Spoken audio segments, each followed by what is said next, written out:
Welcome to California Clays, the podcast where we dive into the world of competitive shotgun sports. Today's guest is none other than Chad Roberts, a name you've probably seen on the leaderboards across the country. Chad is the 2019 California State Champion in both Sporting Clays and FITASC.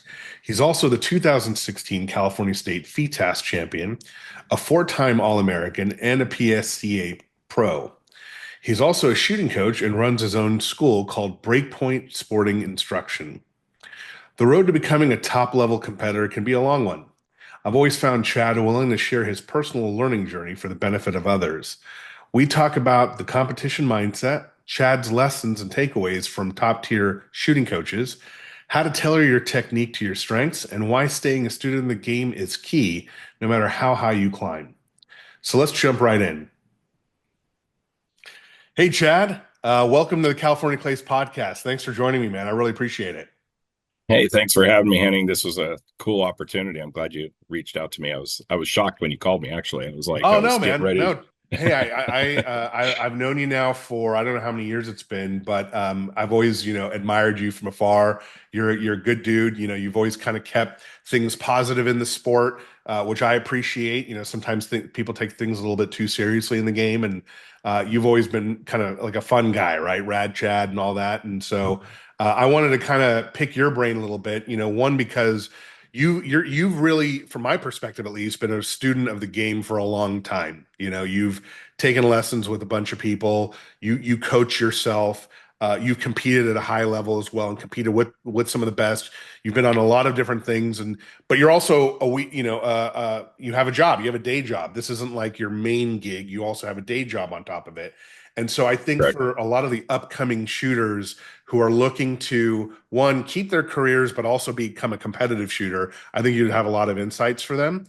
So I'd like to dive into that. But before we jump into all of that, I know you were just at the US Open, and that was a great event. Could you talk a little bit about that and how that went? Uh, well, yeah, sure. It was funny. I just to go back a little bit. I was sitting in the middle of FITASC. We were shooting FITASC when you called me.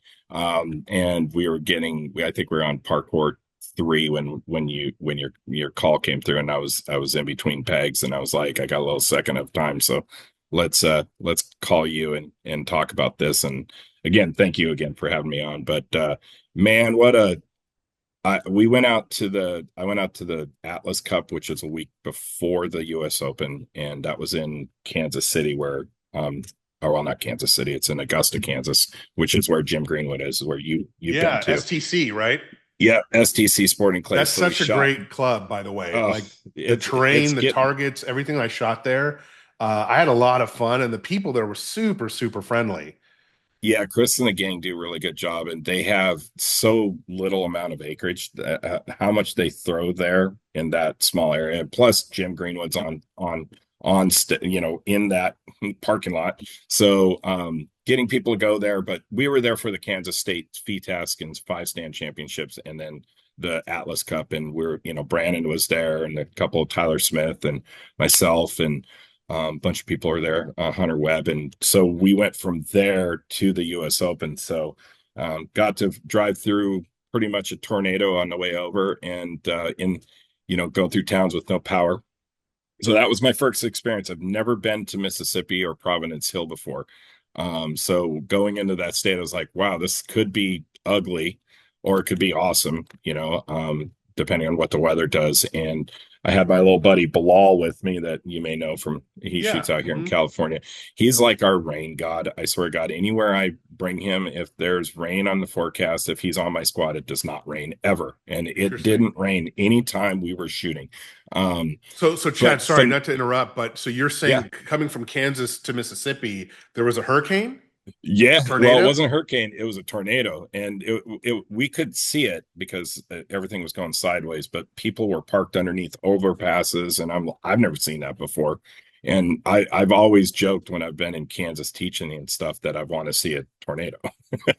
I know but I live in earthquakes. You do too. So I mean, it's like I want to see a tornado, and they're like, "You're nuts." And the guy I was driving with, he was like, I think this could be one, and we couldn't find anything on online or anything about it. So we were following these trucks, and all of a sudden people were starting to pull over underneath the overpasses.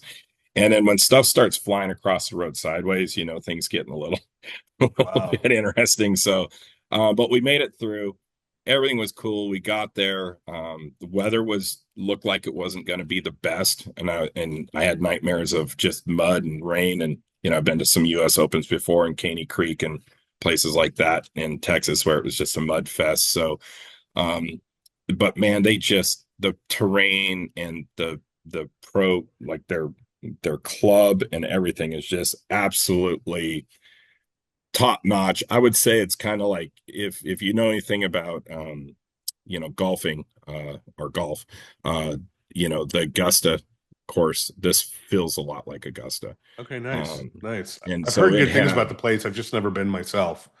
it's almost too big sometimes in a way, because they had the vendors in one area with the music and the make or break and the gazebo everywhere. Everybody was hanging out, or the covered area. And then on the other end of the course, where their gun club is, or what they would call the clubhouse, that's another area that you can hang out, and at a bar and stuff like that. So it was cool because you didn't feel like it was overly packed with 1,300 competitors. So, what was weird about it for me is, like, I'm sure you've experienced this, is you might see somebody after a week of being there one time for 30 seconds that they had been there since the start, and you're like, oh my God, how's it going? So um facility was great. Courses were amazing. Target setters did a hell of a job in the trees. I mean, just ate my lunch. Now I know better. I learned a lot from that. But Chad, you're tell always, us about yeah. that. So it was varied terrain. Was it similar to Northbrook, where you could go to hills, you could go to trees, you could go to? It was it to be honest, it was like Northbrook on steroids. Okay. You were shooting in canyons down below your feet. I mean, just water. We're out in an island shooting over a lake, basically. You were down in these huge ravines, and then you were up on flat ground with lots of trees. And and it's typical, you're shooting within the trees. We only had a couple courses that you were shooting out into the open. Most of it was within trees, so you had that feel of a little bit of the Anthony stuff, from his club, from Eminem. And then but none of that, California Open, shooting from the trees like our club, or just and then the speed. The targets were big, but they weren't crazy fast. And I think Mike Luongo said it the best. He said something: you got to hit all that medium speed stuff. Anybody that didn't, and that's where I found I kind of got my act together by the last day, but just blowing out in front of everything, just Mhm. curling big stuff where you had to really have good gun control. And it wasn't that you were going to miss a lot, but you miss one on every station on a 66 course. You're down in the 50s, 55s. I shot two 55s and a 50, actually. And the 50, I had some issues with some equipment. Plus, we were shooting in some really dense trees on the Beretta course, and I just got ate up. I was Yeah. hitting everything, and I was like, I'm doing great. Now look at my score. I'm like, I didn't do so great. So, Yeah. um, man, I tell you what, that Peckham guy, he can set some stuff. The FITASC What's was his name? What's his awesome. full name for the folks that don't Jamie know him? Peckham. Jamie Peckham. Okay. Who's the So target he setter? he did FITASC one of the courses. Eric Dorsey did one. I'm not sure which courses Tim Miles set. I don't think the other mains. I think it was Eric Dorsey, Peckham, and now I'm blanking out who set the third course. But it was good. It was top level World Cup. I personally thought the FITASC was harder than the Worlds. Um, I mean, overall, there probably was a lot of similarities because we shot so many parkours at the Worlds, but um, yeah, just it was rough. I got spanked pretty good. So there's those days where you just like, why am I doing this? And and you just like question everything you do, especially when you put a lot of time into it. I shot a lot, just mainly because I've changed a lot of my games since the last fall. So Mhm. through the winter time, I've had a lot of confidence building. I've been winning a ton of shoots around here locally. I think I've won like 14 out of 17 events that I've entered since November That's locally awesome. here. So down in Southern California, and I just felt like I was ready to go. I've been training on big targets. I was thinking there was going to be big, fast, all the stuff you see, right? Like what you would see at Right. Northbrook or anywhere. And it had all the big stuff, but it was so technical and so slow. So Just you let's talk really had about to that a stay little on it. bit, Chad, Yeah. because you've really been, in my mind, a student of the game for a long time, right? When did you start Yes. shooting? Um, January 1st of 2007 is when I picked up 2007. my Okay. And two thousand seven. how did you get into shooting? You were a Um, if I could give a little background for folks that don't know sure. you, you were an amateur world champion BMX bike rider. Is that right? That is correct. Multiple That is time correct. champion on that, and Yeah, then so you. I've won 5 world's titles on my BMX bike as an amateur. I won a couple pro races, but this event happened. What started the whole shooting thing is I was racing mountain bikes for the company that I raced BMX for, Haro Bicycles, and we were in Vermont, and we were racing the four cross national championships, which is like BMX on hardtail mountain bikes with a little bit of suspension on them, and you run on a ski slope basically. So you're hauling butt, jumping big jumps, and racing 4 guys instead of 8 people like I do in BMX. So you're smashing and grabbing, as they say. But it had rained out for qualifying. I qualified first. It rained out. I was there for Shimano, which is who I work for currently, the company I work for normally, outside all the shooting stuff. And we were there, and I was like, "Hey guys, there's a shooting range down the thing. Let's go blow some stuff up." Now, I grew up in Montana. I grew up around guns, but we only used guns to go hunting, and we didn't do sports stuff. I didn't even know what that was. And we went to this club, and they had the Star Shot there, or I think it's called Star Shot, where it had the big thing that they used to do in California, Oh yeah, that was and on where that it just TV goes. show, right? It was on the TV show. They had one of them there, and I said, I don't know what that is. And I remember we rented Winchester 101s, everybody in the group. That we had basically a wheelbarrow. They carried a bunch of ammo for us. A guy went with us to every station, and he'd climb over into the woods, and he would sit on a chair and do hand thrown targets on this course. And it was that was in 2006. So I knew about clay shooting back in 2006, but I didn't know anything about it, as far as shooting myself. So I think we all shot 100 rounds, probably hit nothing really. I mean, it was just fun. We were having a blast, and we got done, and everybody went back to the trailer except my mechanic. My mechanic and I was like, "You want to shoot some more?" So we ended up shooting 400 rounds that day apiece. And that was, as anybody gets into this game, 400 rounds when you've never shot a shotgun before, holding it wrong. No, the dude didn't give us any safety. Well, outside being safe, putting glasses on, aim the gun in right position, don't shoot him, that kind of stuff.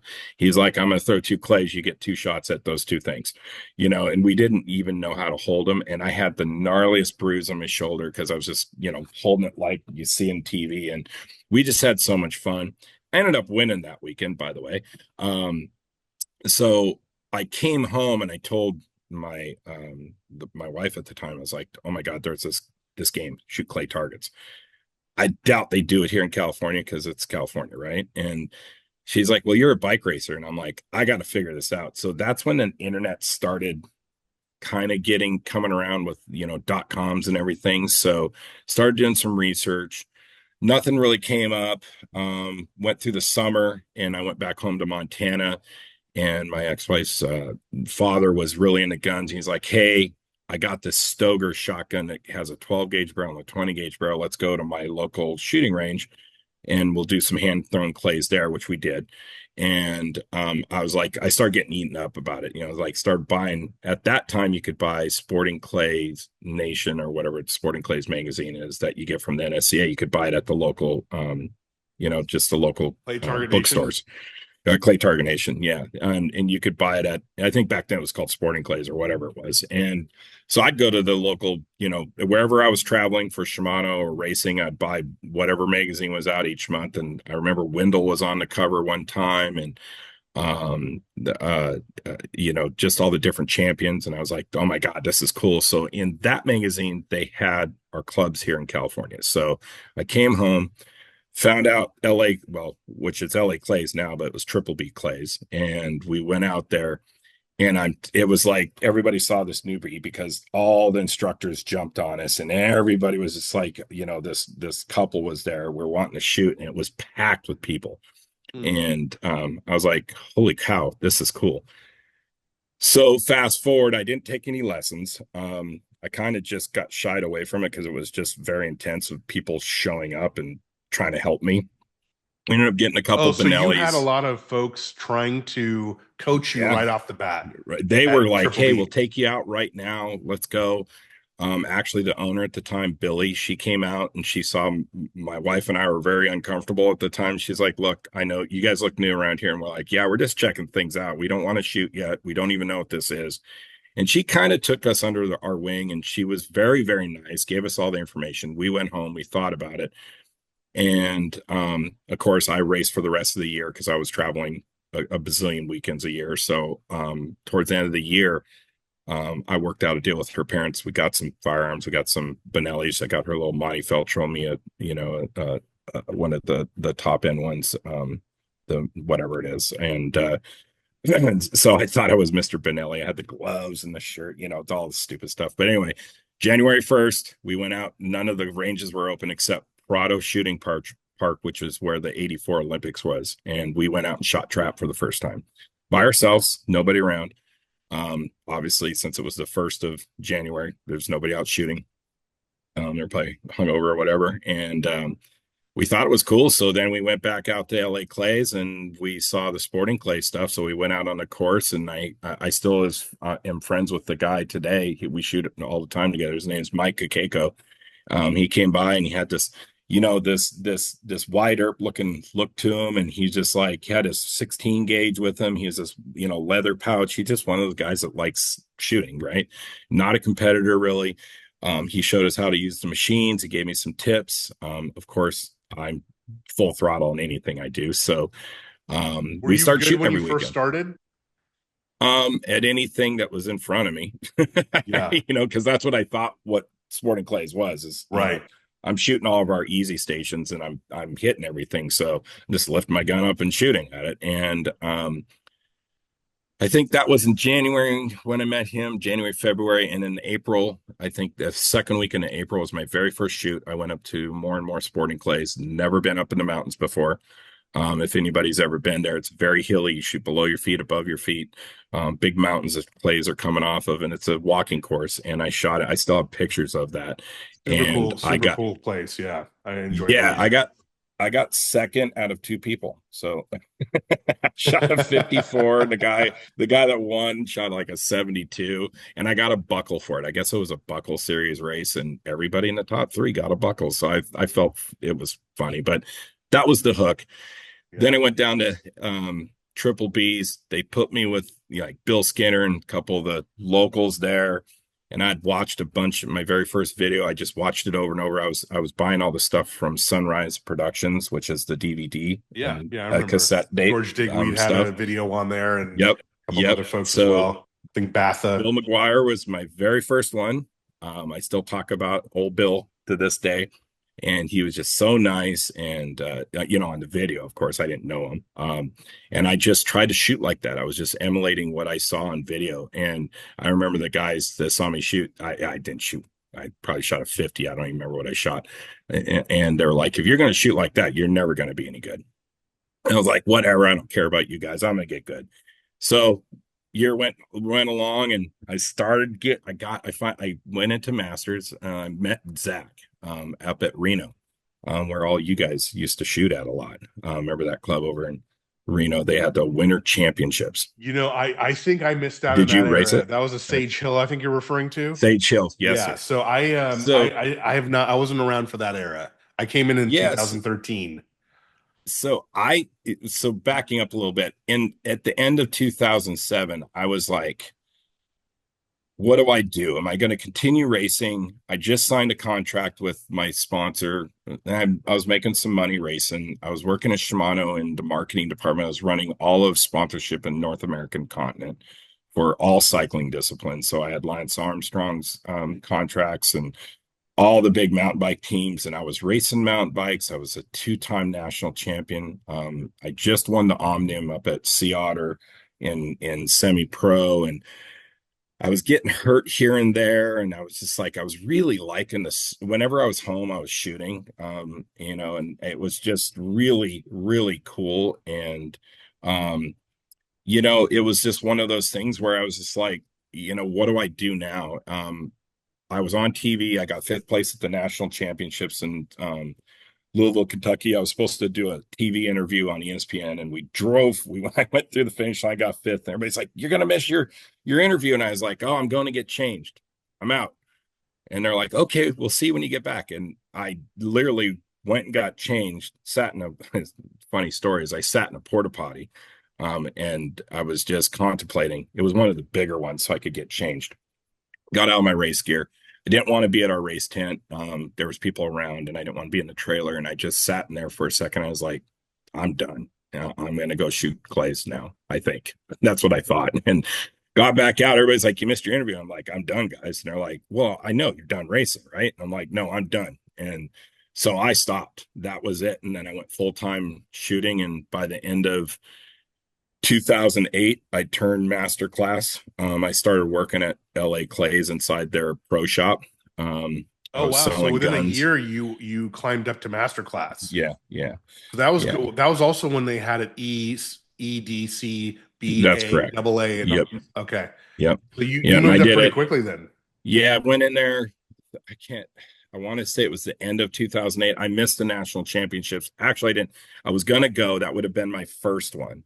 Is in 2008, but Billy needed somebody to run the club while they went to the nationals. So Zach and everybody, because Zach had moved down from Northern California and was gonna start working at our club. And you're referring And to Zach Keenbaum, not that anyone yes, sir. know Yeah. that who And listens. so No.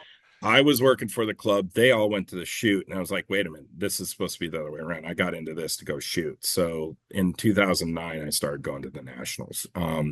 But with Zach, he he and I somehow got hooked up through a forum that used to be like a clay forum. Almost, I think it was the original shotgun world, or maybe it was some kind of shotgun forum that was out there. And there was a lot of antics and who people were anonymous. And it was just like there was a lot of shit talking. And it was probably Gary for all I know. And because that was when they were all shooting and, together. And Zach, I'd mentioned, we were going back and forth. I was saying Benelli's were the best guns in the world because I didn't know any better. And Zach would get on there and it's like, "Dude, you don't have a clue what you talk about. It's a 391 at the time because he was shooting." And I was like, "You're full of shit." And it was just banter, banter, banter. And he's like, "Dude, come up to Sage Hill." And he was being really cool. So I was like, "Okay." So we drove up to Sage in 2009. And so, yeah, because he moved at the end of 2009, our 10 down to us. And it might have been 2008, whatever. It was in the winter. So could have been either one. It was either January or December anyway. So we went up there.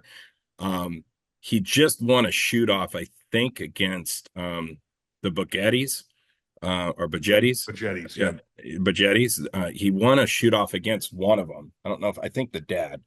And he came off the course, and I was like, "Holy shit, I've never seen a shoot off before."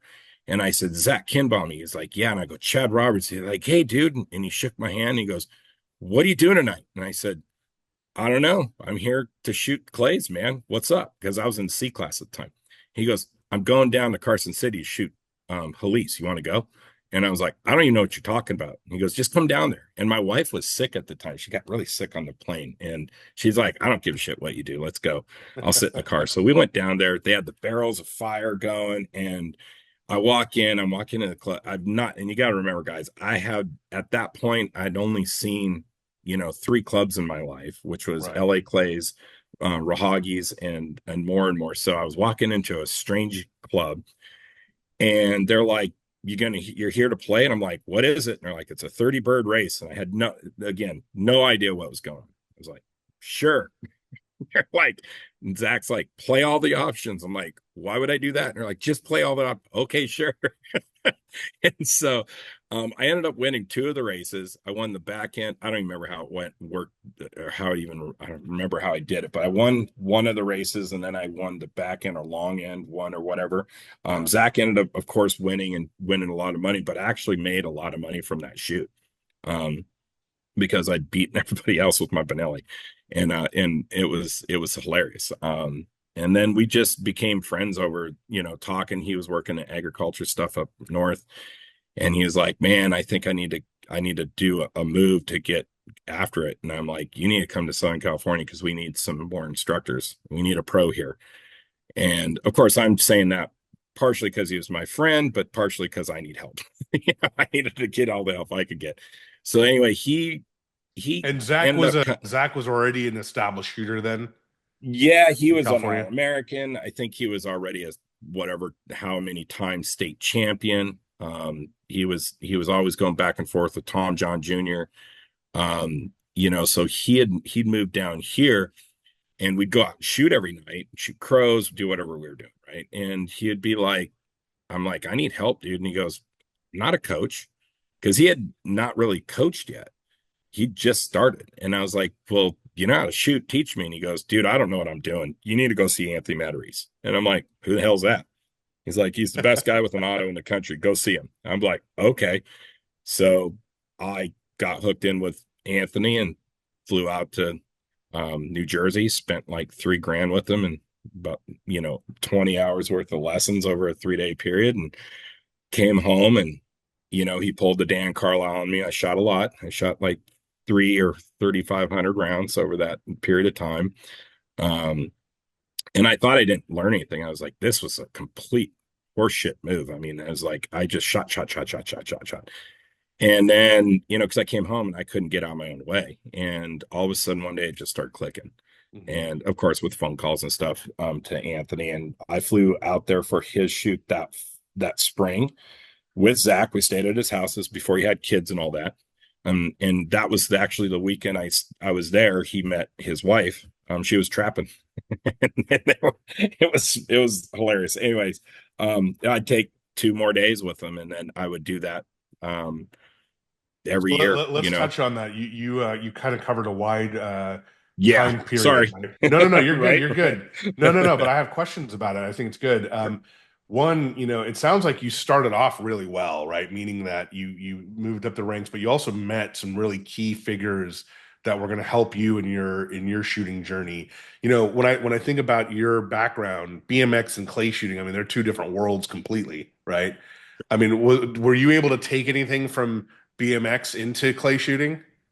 Yeah, and I've always said that, and I've done it in a couple other interviews before. Is people like, oh, I fight with Brandon about this all the time, even when we have conversation, because he said, God gave him a natural talent, and I think it's horseshit. I think talent is learned, in my opinion. I think anybody, if you have some form of background character that allows you to learn the skill, whatever that skill is, environment, what have you, you can be good at it. I think that's what allows the skill to become such a crazy talent, right? Like a lot of people say they have natural talent. Personally, from my BMX experience, from teaching too, because I had to teach in China during the Olympic years and all that stuff. We were over there almost like a couple times a year. Is you're trying to teach somebody that doesn't have a clue of they can't speak English, they don't know how to ride a bicycle, and you start seeing their strengths. And if you can look at what their backgrounds are, right? Like, for me, I grew up on a ranch. I shot stuff. I played around with BB guns. I was shooting grasshoppers and blowing up stuff with firecrackers and stuff, but I never the racing thing just didn't happen. I was riding bikes all the time. I was ripping around the neighborhood. So my environment gave me the ability to have that level of understanding, I guess, maybe subconsciously or deep down inside you, to be able to develop a skill. So I Was it think, a for example, competitive? Was it the for competitive sure, drive and for nature sure. of it, or okay? Yeah. So for me, it's like I've always been competitive. My family's, my dad raced hydroplanes. He was a professional bowler at one point in his life.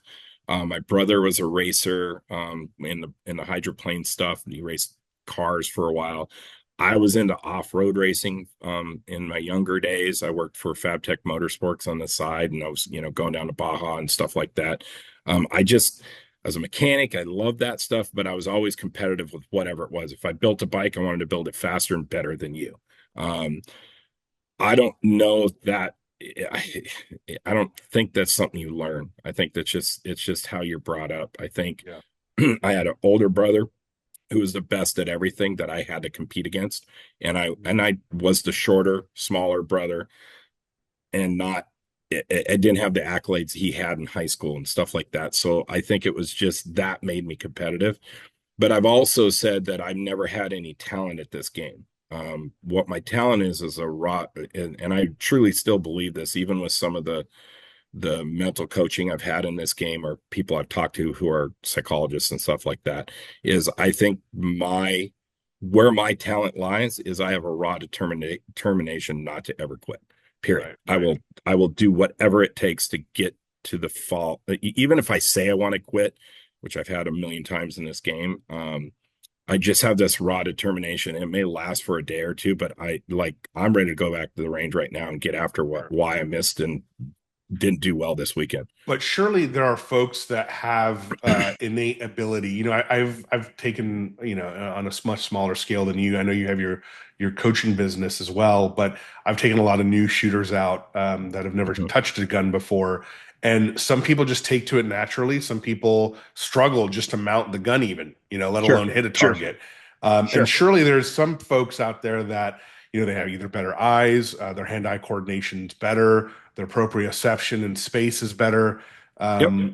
There's a bit of that, but to your point, I agree with you in the sense that It's these are just all things that learned. can be trained and Yeah, they learned. learned it. They learned it. If you've, I have worked with people from other countries that have never pointed at a person. And I'm telling their, the person I'm talking to that is my interpreter to point at the clay. And what they're pointing at their clay with, that's what I want them to do with their shotgun. Because I was not throwing anything hard, for example, Right. and they've never pointed at anybody before. They said they had no idea what that meant or what it was supposed to look like. They're holding their hand up like, they just don't know what to do. So I think you're right. Like everything you just said, they have that innate ability to catch on to it quicker. I rode bicycles, right? I'm not staring at the front wheel of my bike when I'm jumping a 45-foot set of dumbbells. But if you put a piece of plywood over my neck out where I couldn't see my front wheel peripherally, I'm going to wreck every time I race. It's just, I don't care how much feel I have. And I've been riding since I was a little kid. So I remember, and I know this only because I put a Liat brace on for my neck one Mhm. time racing downhill and I had it adjusted wrong and I couldn't look down. And it wasn't that I was trying to stare at my wheel, I just couldn't see it. So I could feel what I was doing, but I could not let that go. There has to be, Some reference point for you. so reference, Yeah. right? So I think people, as they, whatever it is, whether they're a high tuned athlete, a racer, we come across so many different people in this game, that are type A personalities with their businesses, to just your local Joe Blow, super instinctual. I've been hunting since I was a kid. You're not going to teach them necessarily a technique because they just want to shoot the target, right? So, Yeah. um, yeah, again, that goes into a coaching thing is like, how do you coach somebody that's like that? But I think, yeah, I was blessed to be on a bicycle for 30 years. So I know what it looks like to not stare at something, but to know where it's at. Was Um, there was there anything from BMX that you had to leave behind because it clashed with your shooting game? yeah, the aggression, and Okay. it's still there. It's still there. I can get pissed off with the best of them, I went to I'll tell on myself I don't have a problem with this. I went into a porta potty. I was shit on that the Beretta course. It was just I was laughing because they got me, and then I'm like laughing also because the targets weren't that hard. Are you talking about this And US Open? Yeah, yeah. Gotcha. And I Okay. went into a porta potty and the wall heard me. Okay. It hurt my hand for sure. It's like blam, blam, blam. And I was like, I cannot get out of my own way sometimes. But I was, yeah, the anger and aggression. I mean, that's the number one thing, period. Because if I was at the world championships and I was going for first place, I got to get to that first corner first. If you're in my way, I'll put you over the berm if I have to. I'll do it in a way that it will look legal, but I will get you out of my way. I could cuss and yell and scream under my helmet, and nobody would know it's happening because we're going, 45 miles an hour, through a corner, going downhill or whatever it is. Things got hairy, got more aggressive, period. Yeah. And so when I got into the game, man, again, I'll tell on myself. I mean, I've been told when I first started going on tour, like in 2008, when I started traveling, I was traveling with Zach. I was traveling with like people like Tim Leneve, people that and I remember getting so pissed off, or I was the fifth man of a squad of me, Brian Hughes, actually six man. It was me, Brian Hughes, Brad Kidd, Zach Kinbaum, Corey Cruz, and Anthony was our squad. So I'm the B class, C class guy behind the best in the world. And one of these five guys was winning every single shoot we went to. It doesn't matter. It was we'd be at the Browning Briley or this shoot or that shoot. One of those guys was winning. And that was 2008 when Anthony won the national championships. And then Brad won it, right after that in 2011. We were all hanging out and traveling together and shooting together and going to shoots together. And then Corey does it, and so I've seen them all get pissed and throw shit, and I've done it too. But I I did it with not understanding that like these guys, this is their livelihood, and they were pissed off because they didn't do well. They weren't going to have the money for the next shoot or whatever. I was doing it just because I wanted to win so damn bad. And Right. I remember one of the things, and I don't remember which one of them said it. It could have been either Brian or Anthony, but they're like, dude, you're not good enough to be pissed. And I'm like, I don't know what that means. I know. It's just like, fuck you. I wanted to kill everybody. And I just couldn't race myself into first place No, but with a that's a firearm. good lesson right there, right? That's a good Oh, lesson for absolutely. a lot of folks to probably understand. Is a lot of us are competitive. I'd say a majority of the people that shoot clays are type A personalities, meaning that hard charging, hard driving, hard on themselves. And I think the lesson and takeaway from you is, yeah, you could keep that drive and passion and intensity, but the reality is you got to be realistic about where you're at in your game, and Yeah. maybe set the right expectations for yourself is what they were. It sounds like they were trying to tell you. Yeah, and I think that and I had one of them, Tim. This, and I'll again, I have this was going to be a great. I hope people get something out of this. I like wearing everything on my shoulders, so you might as well listen to it, guys. I remember Tim told me in 2008 we're at I think it was a zone shoot. It was considered a zone shoot out at Coyote Springs out in Tucson, and he's like, "You act like that again, I'm never shooting with you again." And Mm, it literally was just like, and I'm like, Tim, you're my bud. I've traveled. You're like a dad to me. What happened? And he's like, nope, never again. Not shooting with you. And I got kicked off that squad. Now I was still shooting with Desi and Zach when she could go to shoots at that time because she was living in California too. And we did a couple shoots, but I know it bothered them too, just as much. And I still to this day, have never talked about it with her or Zach. But I mean, when they were here, I mean, he was my best friend. Like we did it. I was picking him up every day for work. We were going to the club. We were teaching. We were traveling together. We did so many things together. Going to Anthony's together. We stayed in the same hotels and we traveled and split costs and all that stuff. And then when he moved away, it was like Chad's Chad's mincemeat, like, and I think I brought some of that on myself because I was so goddamn intense. I mean, my girlfriend says it. I mean, she's like, "Holy shit! I'm glad I never watched you race like in your prime." right. Because I came back in 2012. I raced the national championships and I got third in my class in amateur. I went back to as an amateur, and I trained for 4 months for it, and I was an asshole. The same thing. The old Chad that had to get it done, pin it, pin it, pin it, pin it, pin it, pin, get in the gym, do all that stuff. Went out, got third.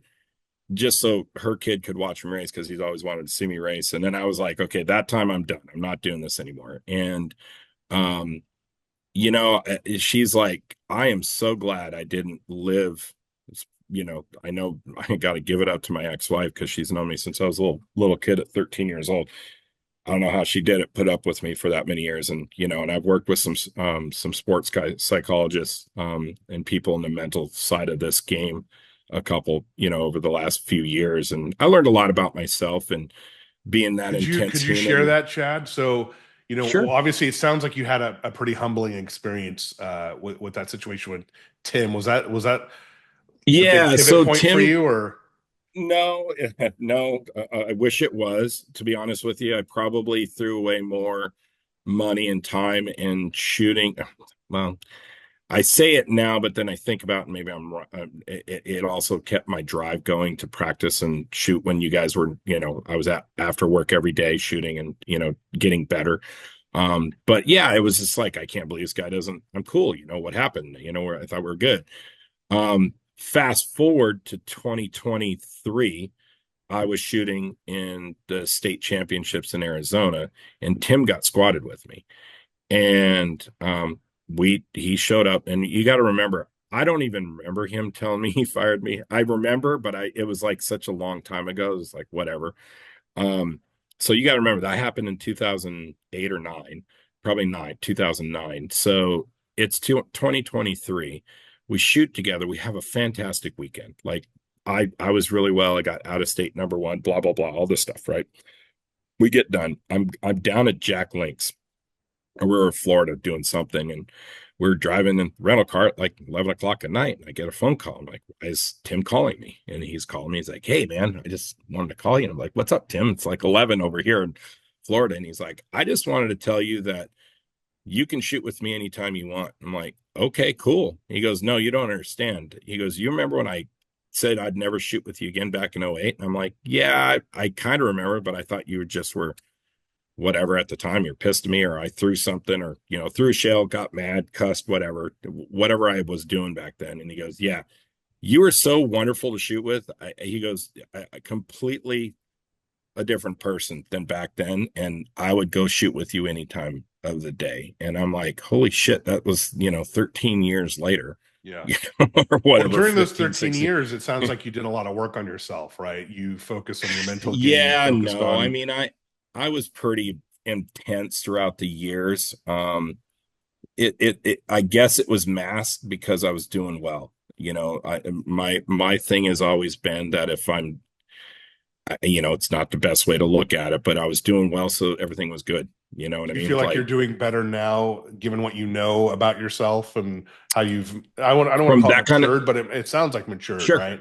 sure. Yeah, just a late maturity. I mean, you got to remember, I was running around the country and the world racing bicycles, getting paid to ride a BMX bike, being a rock star. I mean, Yeah. I'm talking everything paid for. And I was also working at Shimano, making a living, a normal living and then I'm over here racing bikes, making a living, Sure. and at that time I was winning titles and nobody could touch me. I was the best, and I signed some pretty lucrative contracts as an amateur. And, and That's an interesting point you bring up, Chad. Sorry, I didn't mean to interrupt, but a not a lot of problem. folks, a lot of folks, whether it's business, whether it's sports, other disciplines or fields, when they are at the top of their game in whatever they do in one area, they think it's going to translate into shooting clays, and that's not the case. Absolutely. And I think a No, lot of and us, that was the other thing that like Zach and I've talked about in the past is like, the times that we've touched on that my past was you're not good enough to be mad. Number two, you gotta take your time. It's gonna happen. You haven't really, in the scheme of things, been shooting that long, right? and I'm still getting over that. Someday, like I'm not gonna lie. I mean, I put a lot of time and effort because you guys got to remember, and any you and I both have we have an advantage over a lot of the different parts of this country. We can shoot all year round. Yeah, There is no right. stopping me. I And we have do so many not hunt, clubs in California too, dude. within They just don't one to understand. six People hours of most us. Yeah, I can go north and just shoot for weeks. I can come down here and I don't stop shooting. Can that cause burnout? It could if on a normal person, maybe, but I'm so driven to catch up to the best and to be the best. Whether I ever achieve that or not, I am, I'm getting to where I'm feeling like I'm closer because I have that opportunity to not have to take a step back every, for 4 or 5 months and wait for the snow to I'm not hunting. I used to hunt all the time. I used to go to Arkansas and hunt ducks and be a big duck commander killing guy. I love that stuff, but I committed to the sport, and that means, for me, it is fun to go train. I love to train. I love to shoot. Let's talk about your training. Yeah. Let's talk about that, because you've trained and shot with some of the biggest names in the game. Who would you say has influenced your game the most? Oh man. 'Cause I know you've trained with this. a ton of pros. I would probably say there's going to be multiple people, and I'll tell you why. So Zach first and foremost, because he was the Californian. I wanted to do exactly what that Zach has done. The only difference was and is to this day is I don't want to have to leave to do it. I would like to be the best that West Coast, just like he was the best on the West Coast. And I want to be able to compete at the highest level against everybody and still live here. And I think it can be done. I really, truly, in my heart, think that with technology and everything that I have and the people I know and the sponsorships, it can happen. So that's number one. I will give it to Zach because I had to follow somebody, and he's a good dude to follow. I mean, he's the best, right? So let's see. Probably second is Anthony, just because and I'll say it to this day because I still talk to Anthony. I still have him I shouldn't say touch me because I'll come off wrong. We come in contact with each other every once in a while. Like my last lesson with him was 45 minutes. I went out there for his target setting class. We were doing the mental class later, and I had 45 minutes. He goes, "Get in the cart, let's go." We went to every station that I really screwed up on during his tournament. And literally I learned more in that 45 minutes. And I have to say it's probably because of my knowledge as a coach and studying the game. It was easy to get what he was saying. I didn't have to have a block, something slam it into my head. And I walked away going, holy crap, I learned so much in 45 minutes. So I'd say Anthony, because he actually showed me how to shoot a firearm. Mm-hmm. I had no idea what I was doing. He told me how to insert and hold it and mount and stand. And he really, poor bastard, he really took it from the beginning to a long ways away from where I started. When would you say he helped you restructure your game in a way and really? No. Okay. I would say he just taught me how to run a firearm. Like he was the auto guy. I was shooting an auto at the time. He just taught me how to run a gun, in my opinion. I'm sure he taught me more than that, but could you elaborate? What do you mean by run a gun? So you have to be able to point a gun, and you have to have some form of gun control. And if you need to, we don't just rip, so many people aren't. We'll get into this, I know, because we were talking about it earlier. We'll get into more of the techniques and stuff. But, if you don't know how to insert on the back of a target, like literally, truly at a 60-yard target at full spring, touch the back of that target, hold it, and then drive away from it, or whatever the technique that you're using, your skill level is down. And the stuff that he taught me is he taught me how to do those things. He really showed me how to use a firearm. Really understand what it was I needed to do with my hands and shooting a firearm. I think he could have taught me more, but you got to remember, when I got hooked in with those guys, Anthony especially, he was still very young, and he was getting better, as we were talking about, before we went live, of how some coaches, when they first start, they tune that in to be able to speak better as they go along, right? Like you and I are better at podcasts now than when we started, right? Well, I'm still working on it myself, but I hear you. Yeah. Well, you do. I think with progression, you do better and better, right? Yeah, the more more you just do better. Time and energy you put into something, the better you get at it. I think he would have done more for me. But of course, I'm ate up with it. He's trying to go after the Olympic stuff, and I even followed him. We went to a couple shoots together. I was like, okay, I'll go try to qualify at a selection match, and I ended up just getting drunk with everybody because I sucked so bad. But out of 154 people, I got 152nd. So there you go. But he was so just in that zone for a while that I was like, I was starting to really get better. And that's those years between I was with Anthony straight up from 2007 to 2014. Well, 2008, I should say, was when, the end of With regular 2007 was when I lessons. first regular lessons every 2, 3 times a year, sometimes only one time a year, but it was off and on.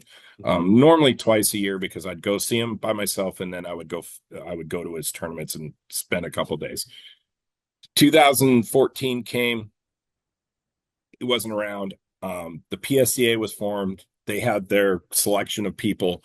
I thought it was the coolest thing since sliced bread. They allowed us to shoot all these qualifying events and go to Arkansas to try to requalify, whatever you want to call it, into the top amount of people.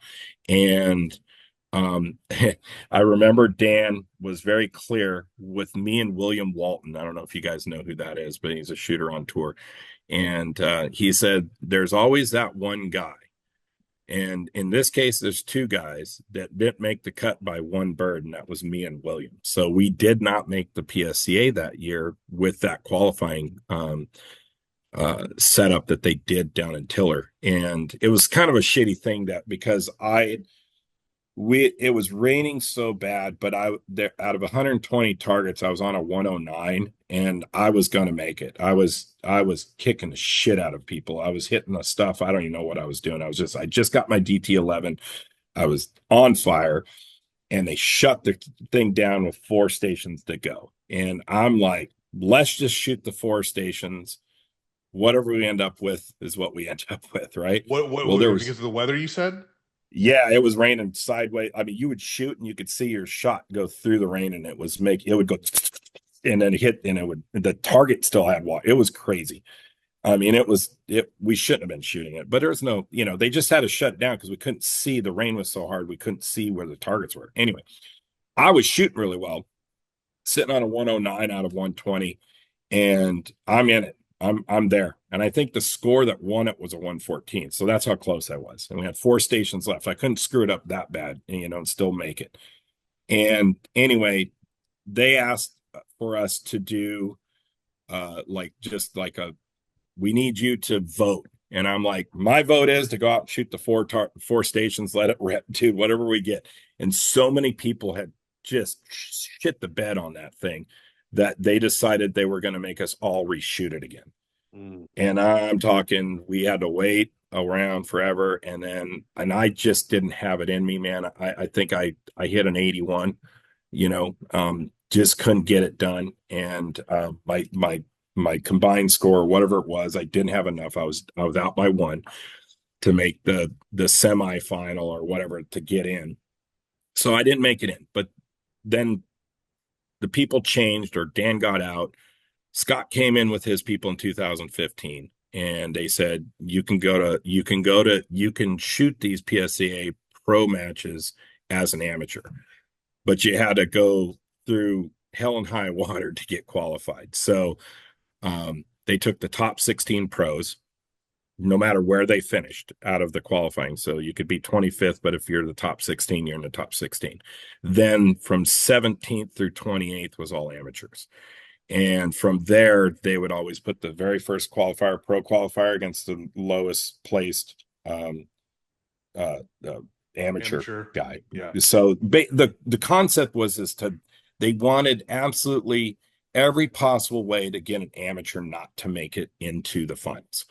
And they did a pretty good job, because I don't think there was any time an amateur actually went that far. I was always right there. I'd make it to quarterfinals and, get smoked or whatever it was. I had to shoot with everybody, right? Yeah. Like against everybody. So going into the nationals, or the national championships, they had a PSCA event there. I qualified in, beat David Radulovich out. He was on my squad. And then I tied with a bunch of people, like 5 guys, and they made us do a shoot off.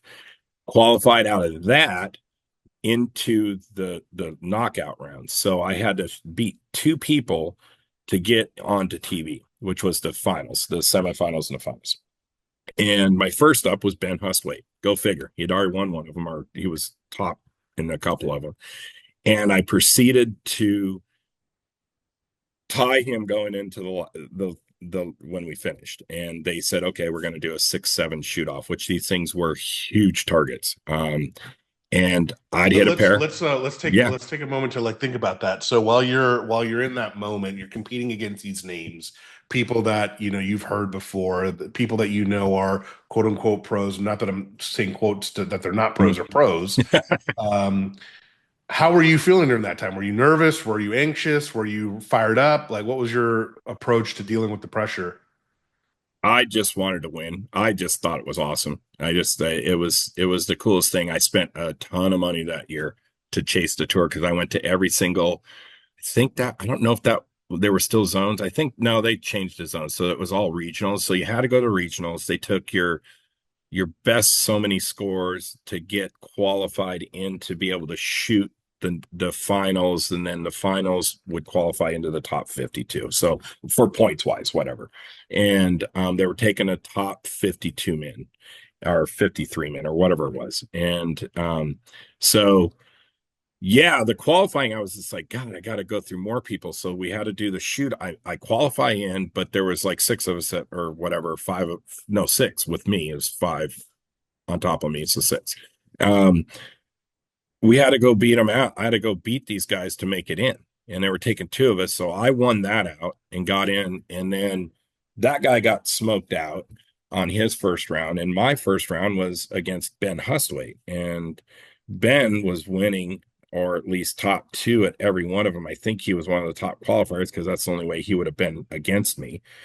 And I don't even remember at that point. But my one thing, that side note, is this is the one and only time my dad has ever been to a shoot before. So Did that add pressure for you? No, it was cool. My dad got to see me at the best, like in the biggest moment, So how did you do against Ben? Like, we tied going. We finished the round and we're tied. And they're like, we're not going to shoot I thought we were going to shoot another round. And they said, no, you're going to do a 6-7 shoot off. And those were always the biggest targets on the PSCA and in the speed, and for folks who don't know or not familiar, the 6-7 were specific targets. They were known as the highest point targets, right? Yes. And they were all of everything. One was off a tower from the left and one was off a tower on the right. They were huge. And if you picked them, it was because you were it was high stakes pick. Yeah, you were trying to get your points up, but the percentage of you hitting them was 50-50. Mm-hmm. So I went first, I hit my pair, and I was like, holy shit, I just hit him. And then he hit the pair. I was like, uh-oh. Then I went dead lost, and I said, okay, I'm out. And he went dead lost. And I was like, shit, we're tied. So I went again and I hit them both again. Then he hit them. We went 2.5 boxes of shells. Finally, I hit them both and he missed one. And it was cool. He shook my hand. And if anybody knows who Ben Hustwaite is, at that time, he still does, but at the time he was still playing professional rugby. He had a contract and the whole 9 yards. And I was still, I'd only been out of racing for a few years, so I was still in pretty good shape. But I'm only 5'9.5", and that's me pushing it if I get on my tiptoes. This guy's 6'4", and there's pictures of me out there because they use this as the promo ad for the Outdoor Network. And I'm at his armpit, and you can see this behemoth arm behind my head, and it's all tattooed, and he's just ginormous. And I'm just like, it just looked like this little kid. But I was, they had the camera up underneath you. They used to get all up in our business with the camera. And I just thought it was the coolest thing since sliced bread. I was like, hell yeah, this is cool. Right. So, yeah, what I thought was really cool about that whole deal beating Ben was he shook my hand, and this is a top pro from overseas. So I didn't know who he was really at the time. And I got done. My dad was all proud of me. Zach, everybody that, they were like, oh my God, you did it, right? Like I made it in. So I got done, and then I had to get back up and go against, and this was the quarterfinal, and this was against Kevin DeMichael. And of course, I think I just spent myself. He beat me, not really bad, but I had a chance at it, but I missed the three twice. So you can't do that. Always got to go for the bigger targets, but I went for the three. I missed it, and then he hit the six and bounced past me, and I didn't have a chance. Can I ask you And something about that? So yeah, while you're competing, it sounds like to me from listening to your story, while you were competing against Ben, you were just like, wow, this is amazing. I'm having the best time of my life. I'm having yep, fun. Did it yep. feel more serious now that you were up the next step with Kevin and then you started getting careful? I don't know if it was more serious or I was scared. I was Okay. the feeling of fear was present of Yeah. holy crap, I'm this close to making it. So I think yeah, and that brings out the careful. Definitely my choices were careful because I was ahead of him and then I picked the three because I was just going to do 1 3 1 3 1 3 and make him have to go at the bigger targets. And what killed me is I missed the three, which then it's only 1 point, and then he hit the six, and he just got right back into it. And then what he did is that forced me. Well, then he hit the six again because he got ahead of me, and then he it called six again, and he hit it. So I went straight for the seven since I hit it with Ben, and I missed it. So there were, I mean, and then it was just downhill from there. So those are the kind of things. That's why some people didn't really like that format because it didn't really necessarily showcase the best shooter. Um, Because because there the was a strategy qualifying, to it. yeah, because the qualifying rounds were truly sporting clays, right? We had, the eliminator stations, we had I think they had what the eliminator stations and so, like the death station or something, which was just, two really big targets. You hit it. But it was sporting clays, right? So, but they never showed that because when they did try to show that on TV, it was really boring to watch when it was the first year. So they took that out of it and just went to the night stuff. Yeah. And I personally love that because I love make or break. And it's just make or break on It's steroids. definitely the more exciting version of clay shooting to watch, right? Sure, Heads up, sure. Yeah, it's shoot heads off up, against people. it's at night, it looks cool, but at the same time, and I don't care because I think it's anything that showcased us shooting should have been what we were watching, and people were making a big stink that it wasn't, because Zach didn't do very well at that because really he didn't excel at that game. He did at times. I mean, I traveled with him where he's won make or breaks, but he didn't excel at night on make or break. Maybe because of his vision back then. I know he's cleared that up and all that stuff, but I'm not sure what it was. But there are guys definitely for sure that are specialists at that game at night. It's different, And right? It's a different level of yeah, pressure. It's a different it for level of sure, for sure. strategy and competition. It's probably showcasing risk-oriented shooters too, like who are willing to take Yep, risks sure, in competition. So that's interesting that absolutely. you bring that up. Yeah. Going back to the Zach and Anthony comment, because since you trained with them both, what was different about their coaching styles with you? And I know, Oh yeah, coaching yeah. I evolves didn't over even finish time. that. Yeah, we got so over on that thing. So yes, back to that. Anthony for showing me how to run the gun. 5 years ago, I would have said, and I did an interview for a magazine.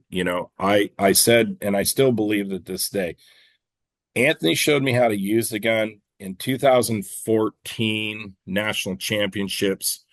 I was shooting with Wendell and I were shooting a Master Cup, which is now the K Cup nowadays. I think it might have been still called the K Cup back then, but whatever it was.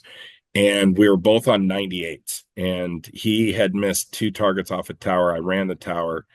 I missed two really easy targets, and we were tied up, and we were rolling through the course. We had four stations left. I proceeded to walk out with a 93 or 94, and Wendell stayed on a 98, and they weren't that hard of targets, if I remember correctly. And I remember him pulling me aside with Ann at the time when she was still around. And he said, look, I know who your coach is, and I'm not trying to solicit you, but you're fighting yourself, and I could show you what's happening. And I said, no, I'm very happy with what Anthony done for me because I mean I'm where I'm at because of Anthony. And he says, yeah, but you're fighting yourself. I can show you. I can't sit here and explain to you. Come out and see me if you really think so. And I'm like, whatever. And I just got my DT11. We were getting ready to go to Taylor, Arkansas for that one shoot in 2014.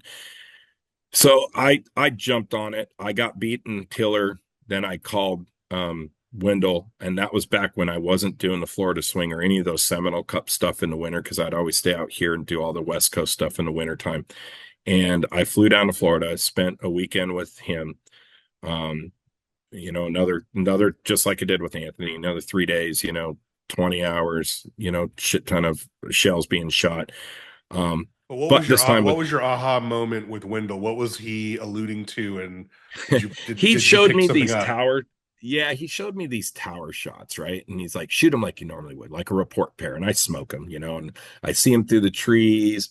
I'm about halfway out with my hat, my hold point, and I touch them and I stretch and I smoke and I stretch and I smoked. And I'm like, yeah, okay, what do you teach me here?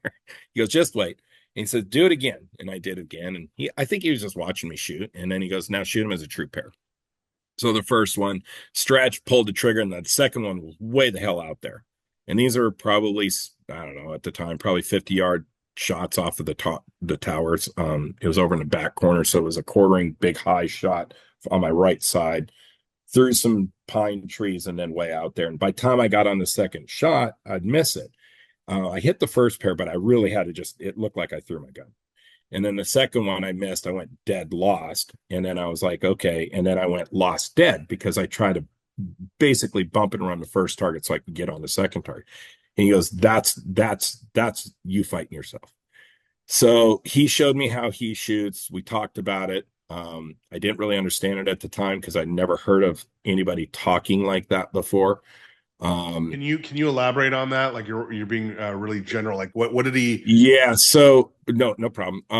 Yeah, I don't know how far you want me to go in detail, but so Anthony is a pull away style shooter.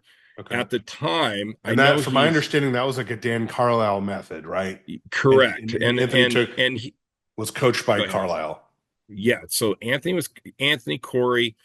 I don't think Zach was, but Zach was hanging out with those guys. But everybody's on that level, whatever, that age group of guys. It seemed like everybody was getting coached by by Wendell, or Jesus, they were coached by Dan.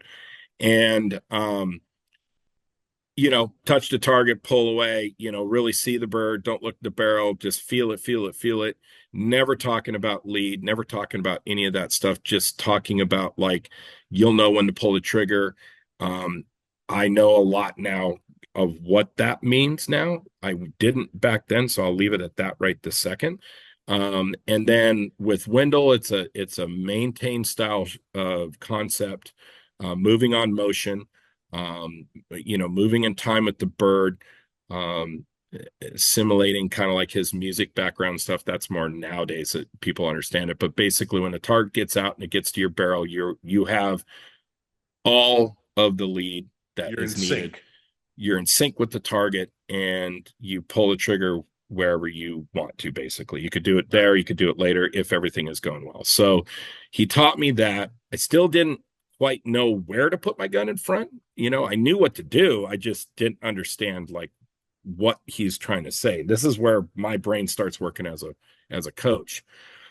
And because I'd been coaching at that point probably 6 years, and I knew what I was talking about and I knew what I did, but I was pretty much hardcore that there's no other way to shoot besides how Anthony shot. And again, Anthony has obviously developed and gotten better and with coaching and learned more. And his stuff is, he comes from off the back edge. He swings through some stuff. He pulls away. He does maintain, pull away. He'll maintain shots on some of his move mountain shoot type of concepts with FITASC. So he's just a more dynamic overall kind of guy. I think that's why he's so freaking good. And he understands what makes him the best in where he lives at in that world is just because he knows when to do all that stuff. Wendell's can I touch on that real quick? So it sounds like since you guys have been in the game a long time, the evolution of coaching has gone from one particular method. I know Digweed was always a swing through guy. Sounds like Dan and Anthony were always a pull away guy. Sounds like Wendell was a maintain guy and used it in certain situations. But as the coaching has evolved for everyone, because I've listened to everybody else's podcast as well, now folks are learning what their competition's doing and they're incorporating all of it into more robust game plan, right? Because different Sure. presentations require a different approach, right? Is that kind of Uh, what's happened or? I think that's what's happening. I still think there's a layer of understanding that where in which we can touch on in a bit, but I think there's even more to that. I think that's the overlaying part of it. But I think still to this day, well, we'll go, yeah, yes and no is the answer to that. And I'll tell you why I say yes and no on a lot of this stuff. This is where my understanding of where we need to be or where it is going. But I think there's guys like Wendell who were, you stay in front, all the front. So the other thing that Wendell taught me was how to win, in my opinion. He really is a competitive dude.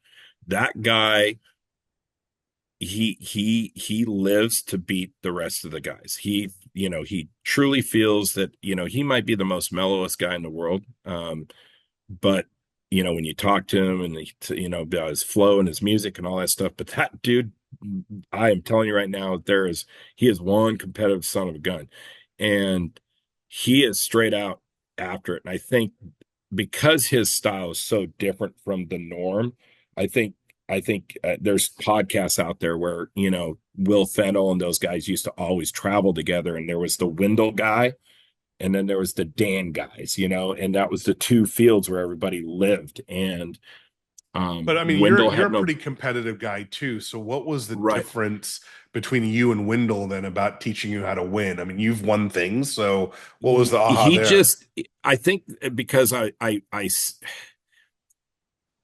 Anthony is a great shot and a winner, and he's damn competitive. Don't get me wrong, but you wouldn't know it because he's such a mellow dude, and Zach's the same way. Zach is the nicest dude in the world, but boy, he's competitive. We both know that.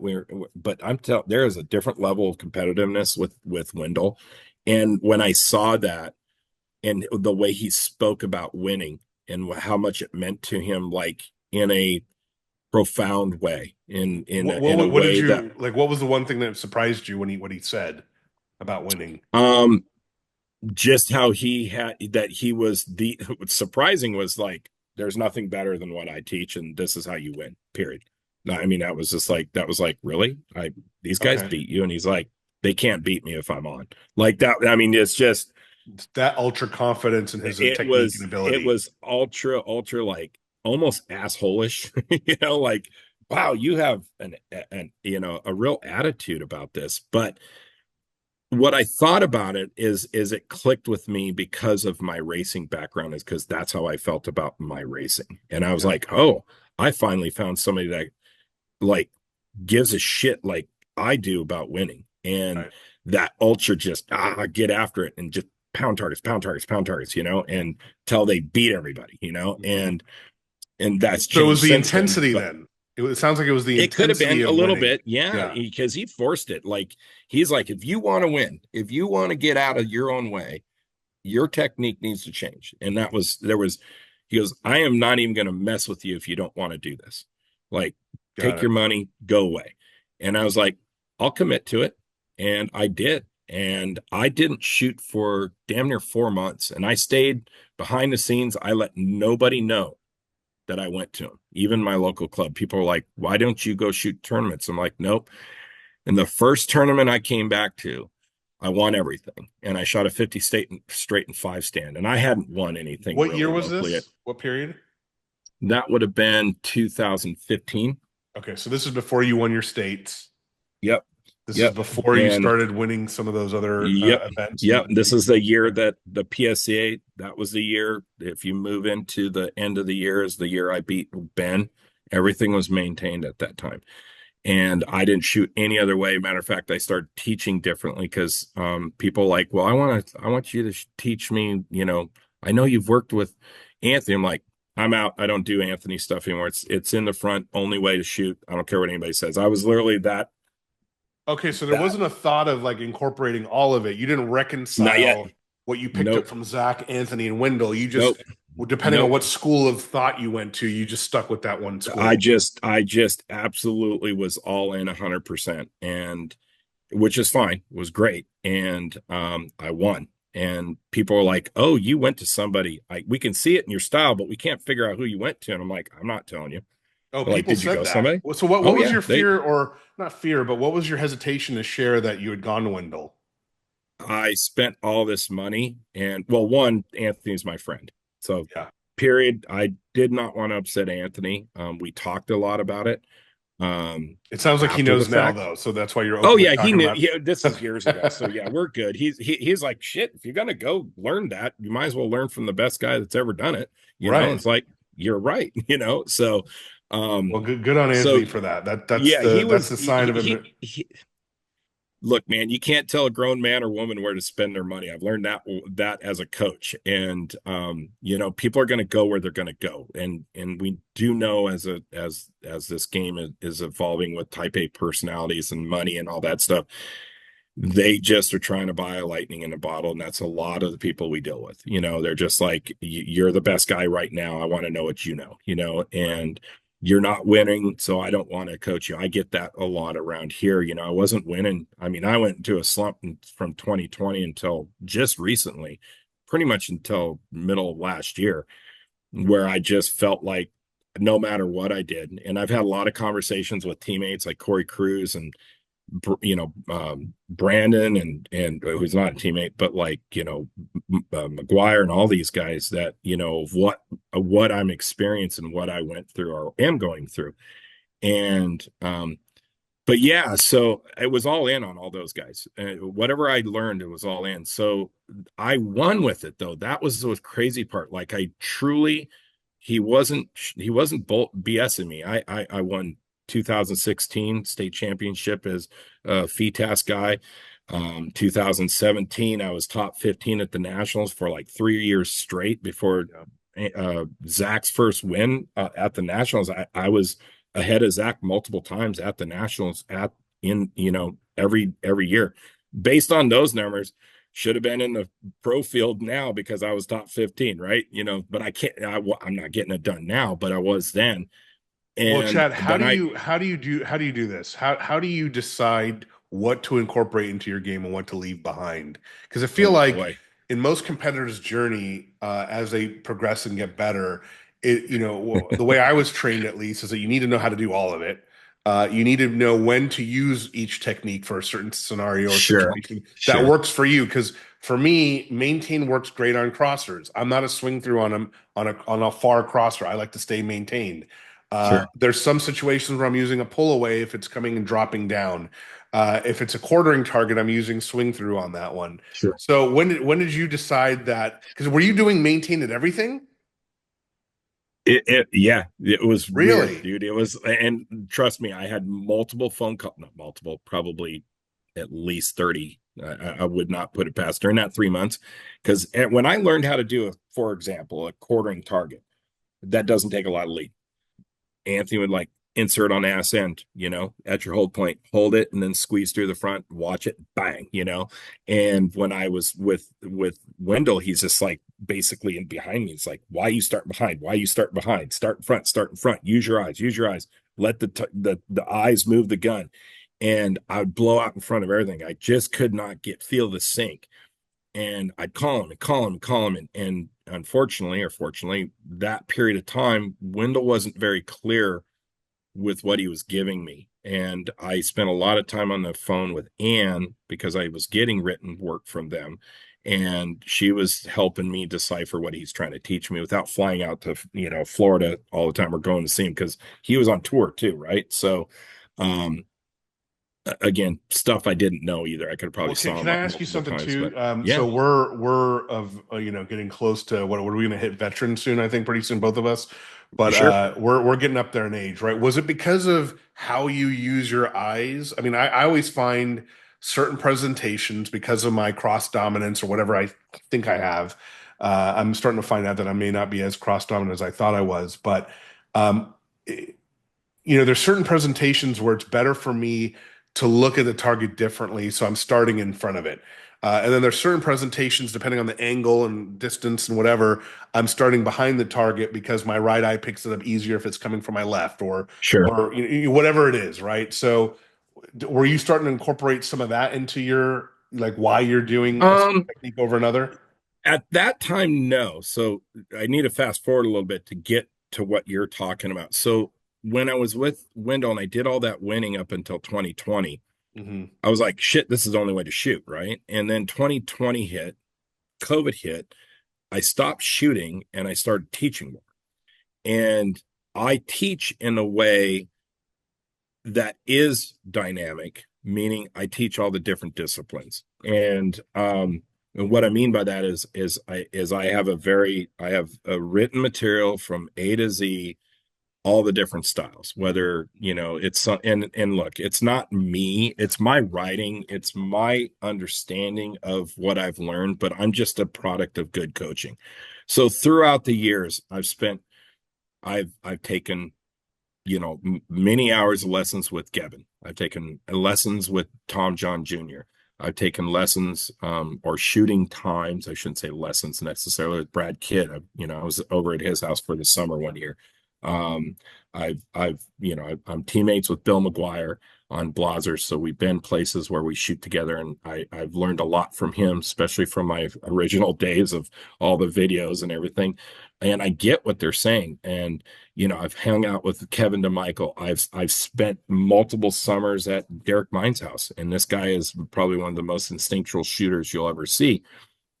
And I don't even know if he explains what he does as well as I understand what he does, right? Um, then you enter the world of yes, the George Digweeds who wins all the time, but better yet, let's enter in Brandon Powell.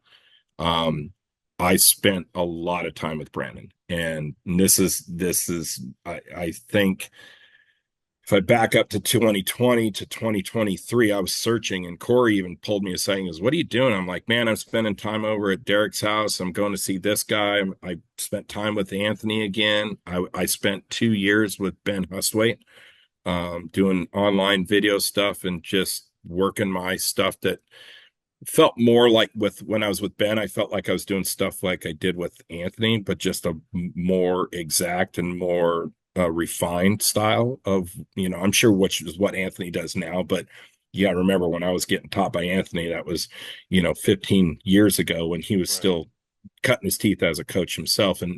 And Ben's really, really good coach, and he's got some bitchin' information. And so everything, I don't use their materials, but I definitely talk about, you know, my interpretation of it. I've explained it to them so I don't step on anybody's toes. Like, this is how I understand what you're doing. And this is what you're doing. So, I'm going to try it or whatever. But what I've always done is I've always played the all in thing with whoever I'm working with because I really truly want to understand. There's two reasons why. One, originally it was because they were my competitors. So if I was knowing how Gavin was doing things, maybe I can understand and find a way of how to beat this guy. Um, why am I not? And I still say it to this day, if you're not studying the top guys in this game, Anthony said it at he was on a video podcast with TCN at the Nationals. He's like, they said, what's your most profound moment of the year where you really feel like, it changed? And he goes, spending 5 weeks with George Digweed. Yeah. He he said 80% of the targets at the Nationals he came from behind on, and so he's not he doesn't care about change, right? Like if it works, right? So I So think you're what you're probably saying is a lot of and this is why I call you a student of the game, right? You've right. learned from a lot of people, a lot of top shooters, all different styles, Yes. all different things. Yes.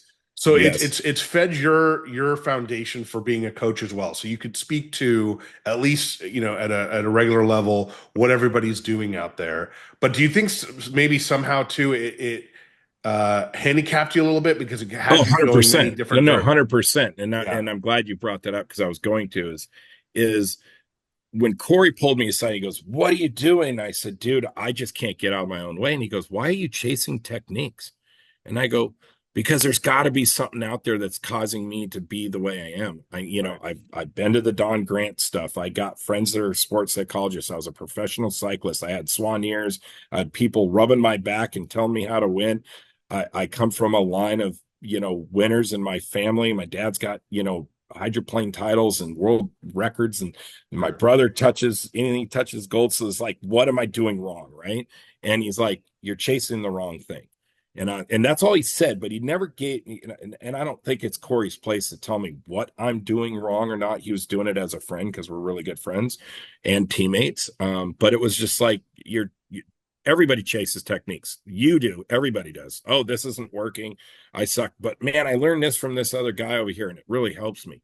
What I have found, in my opinion, from doing this job as a coach, is everybody's characters are different. And what that means is you have a background that you started with for shooting. You Right. shoot a certain style, and every one of us revert to what we revert to something. Mhm. And that something is what we're comfortable doing. Now, I'm sure you could science that. I think there's science behind it. And I'm sure there's guys out there like Well, let Gil me, Ash since you and said science, maybe let me propose something. I think Anthony said something a while back, and a couple other shooters I know has said this. There's a science to shooting, which is the technique, the approach, and everything. Then there's an Mhm. art to shooting. And it sounds like you've been chasing the science of it for a long time. And there's a lot of science, right? Right. But Well, it's fun too. So yeah, as a student of the game, dude, if you can learn something cool like, yeah, the slice method from Ben Hustwaite, or how to do whatever, pick right. pick pick your thing. It's really cool to accomplish it. And plus, if you're good at it and you can execute it in competition or wherever it is that you decide that you want to execute it, it's pretty cool. The other problem is I'm a coach, and I teach a dynamic approach of everything that's out there, but I usually start with where they think they live or what they think they do, and I work off their strengths first, and then I have conversations about changing them if I feel necessary. Now, some coaches won't do that. You go to Wendell, if you ain't doing what Wendell's saying, and you're not going to at least take that serious and do what he's trying to teach you, it's his stick. Get the hell out of there. Right, I right. think, I don't know. Look, that's a no holds bar way of looking at it, and that's bitching because he's a champion and he's a goat, of something in this game. He's been around for a million years, and there's something to that. Like, I got into a big argument with David Radulovich. He's like, you have all this stuff going on, Chad. That's got to be a hindrance. We do one thing, and we always do the same thing. And to answer him in a better, easier way, because I couldn't really do it that day because of where I was at in my journey, is he's right. There is no wrong way to shoot. There's no Yeah. right way to shoot either. You almost need to And kind when of I develop your own style. Once you've got the foundation, and again, I'm correct, nothing in this game, right? But I think one realization that I had early on was once you learn all the basics, once you learn the mechanical style, once you learn all the techniques and the science behind it, then you need to incorporate your own style and art form to shooting because sure, that's what works for absolutely, you as an right, individual. right, and so two things can happen. Yes, if you do one thing only at a time. Look, I want a lot. If you were really to look at my career of shooting since 2007. I've won more under doing a maintained style of shooting than I ever Yeah, have in my life, yeah, out of all the things that I've been taught from Anthony, whatever. So you could say in the past, Anthony showed me how to use a shotgun. Wendell showed me how to win with one. right. And that's what I always used to say. But then I look at the people that are winning, and I look at what is being produced out there, the people that are able to do it. I mean, look, Wendell, Anthony, Brandon, Zach, these guys have been doing it for a long time. And there's even though the kids are coming, the Todd Hitches of the world, they're coming, and the Parcells and all that. It's taken most everybody a longer period of time because of how they did it to get to where they're at. Right. Clays were cheaper. They could burn out machines. They could, they were going around the country, going to every single shoot known to man, and it didn't cost $1 million to go shoot. And they could just learn. So I think that's cool. What I find the chink in most of these guys' armors is because of the egos. There is nobody as a pro. If you want to consider myself a pro or just a hack or whatever, somebody at my level that understands this game very, very well. And if you put me behind a shotgun and a shotgun with a shot cam, I will show you everything that pretty much everybody does. Now, I may explain it differently, but it's how I understand it, and it works, and it's great. Okay, but that I can do that, but the fact is why am I not getting it done anywhere else? Well, there's it could be the fact that I know too much information, right? I scienced the shit out of this game so hard that of what comes out at the end of the shotgun or how it works all the way down to all that stuff, that it maybe that is a hindrance. The fact that it works. I've won the last 14 out of 17 events locally outright, and why shouldn't I shoot well at the nationals or because my confidence is high. So it sounds like you're finding the Chad Roberts method. Yeah, not that you didn't have it, but you've incorporated a lot of what you've learned and incorporated that over the years. You've been doing this a long time, and now it's like solidifying for you into your own style, art form, whatever you want to call it. Right, and I think that's why. Look, I mean, I have no problem saying it now, and I was trying to keep it a little bit of a secret just because it starts too much controversy out there. But Brandon and I did not have a nice background when he was younger, and he was living out here on the West Coast, and I saw him a lot. There was the Chad Roberts BMXer and the Brandon Powell cocky kid. We clashed multiple times between me, him, and his dad. I could have kicked the crap out of this kid multiple times, right? When he came back, I was not happy seeing that man back in our sport. I was like, God dang it, man. Now I don't want to be the Chad that I was before, because I made a big change in what I was doing. But I gave up grace, and I went to him. We had a conversation. He apologized to me. I apologized to him for holding just stupid shit together. And we ended up being out at Cardinal Center at the Ohio State, and we sat there for a week. I was teaching, he was teaching, and we ended up hooking up together. And he was like, going to dinners every night, lunch every day. And he's like, what are you doing right now? I was like, shooting nothing. And he's like, let's go shoot. I'm like, okay. And he just turned me around. He just yelled at me. He's like, what the F are you doing? I was like, dude, you're going to get punched by doing this, right? And he's like, stop shooting like you teach. And I was like, and I'm like, what? And he goes, stop shooting like you freaking teach. But he used different colorful language. And this is no joke. I was like pissed. I was like, dude, you're going to get thumped. And he's like, seriously, dude, stop shooting like you teach and get out of your own way. And I'm like, all right, dude, explain. And I go, because my students are winning. I got guys that have won AA at nationals. I've got guys that are top 3 at World Cups and in FITASC in the States, and I got guys that won state titles and all that. And he goes, they're not you. Interesting. And I was like, And that's the difference. So you gotta, it's finding your own way, but simplifying it. And the one thing Brandon has done for me is simplify the game, because he thinks it's a very simple game. And the way he explained it to me and the way he shoots, he does simplify it. The pre-shot routines and all that crazy stuff that people go way too excessive for, I don't think they don't need to exist, but I don't think everybody needs them necessarily if they don't understand why they're doing it. Like it's as easy as me saying, why do you point your finger at a target when you're shooting? Like when you're looking at targets, and they're like, I don't know, because everybody else does it. Your finger gives you so much information. It'll actually tell you the lead that you need to finish at, to be able to hit a target without looking at it, of course, and all that stuff.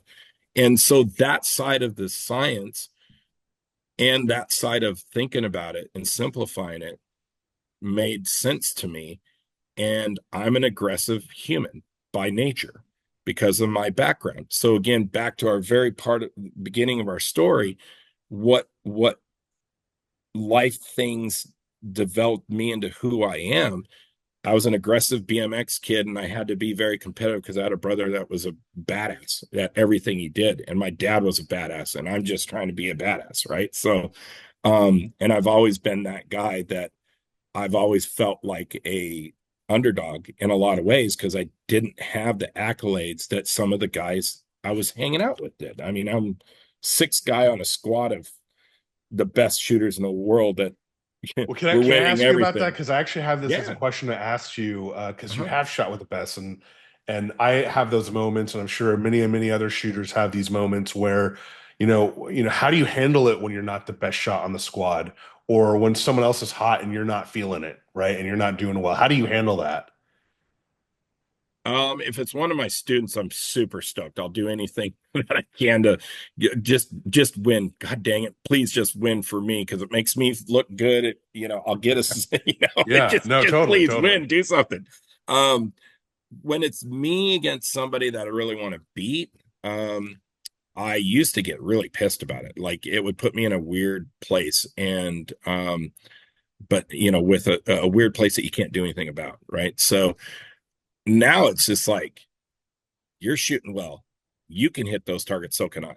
Yeah. And now I'm gonna step my game up, and I honestly feel like it's a shoot off every time I go in the cage with all these guys. Yes, I know you're supposed to worry about your own game, but if Anthony hits all his targets, I need to hit all my targets. And guess what? I may not, but the point is you want to get close, Yeah. right? So on my best day, I might be 5 to 10 targets off the best guys, but on their worst day, I might beat them. And Yeah. because of the time that they've been behind the gun. So I think that's good. nowadays, I think a lot of people can yeah, relate to that, right? Because we all yeah, try to have those little mini competitions with ourselves, even though we absolutely. don't admit it. Yep, I've got a buddy over here in California, friendly guy. I mean, we're buddies, good buddies. We're always like one or two targets, behind each other, in front of each other, and we always give each yep. other crap about it. But it's that extra little, I got to beat Dennis. I got to beat this person. That gets you kind of going, motivated, and Sure. staying in. And I probably at the same time can say that I've probably not been a great teammate to when everybody's shitting the bed, and everybody's shooting bad. I've allowed myself to go down that path because everybody's missing, and I think my brain's saying, "Oh, they must be really hard targets," and then I get over careful. Then it just kind of spirals from there sometimes. But I think the two things happen when you're around people that you're really comfortable with. Anything can come out of your mouth. Any type of feelings can happen because they know that's just you, your normal self. When you're around other top guys or just different people in general, it makes you check yourself a little bit, which in a lot of times can make you be a lot better, as a person and a shooter. Um, so in that aspect, it could go either way. But I love shooting with the top guys, man. I did that pro squad last year, and it was such an amazing experience. Do Just you, I got to be with the pros. I'm sorry, go ahead. no, no, no. Go ahead. Sorry, I didn't mean to interrupt. I was just like, I got to be at the pros. I paid for it. It's like I paid the amount of money I'd pay for a lesson with somebody. Right. With Anthony. So I was like, It's got screw to it. be an I'm gonna go. invaluable experience to go through that and Oh, see how they it was do it. so good, and it's put the goals in my head that I just want to make the pro squad and be Right. part of the pro squad.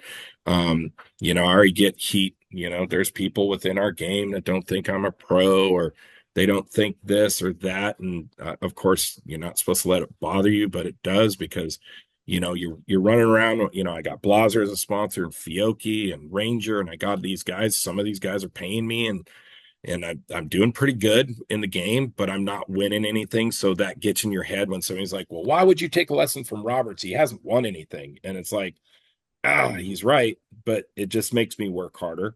Well, But I think there's again, something to I that. have. If you don't mind me answering that question, there's a Sure. lot of things you can Give learn me from some people. info. Well, what I mean is, just in your defense, right? And I'm not trying to defend you, but I think some people get a little short-sighted about, again, you've been a student of the game for a long time. It's not like you have nothing to give someone or share with someone.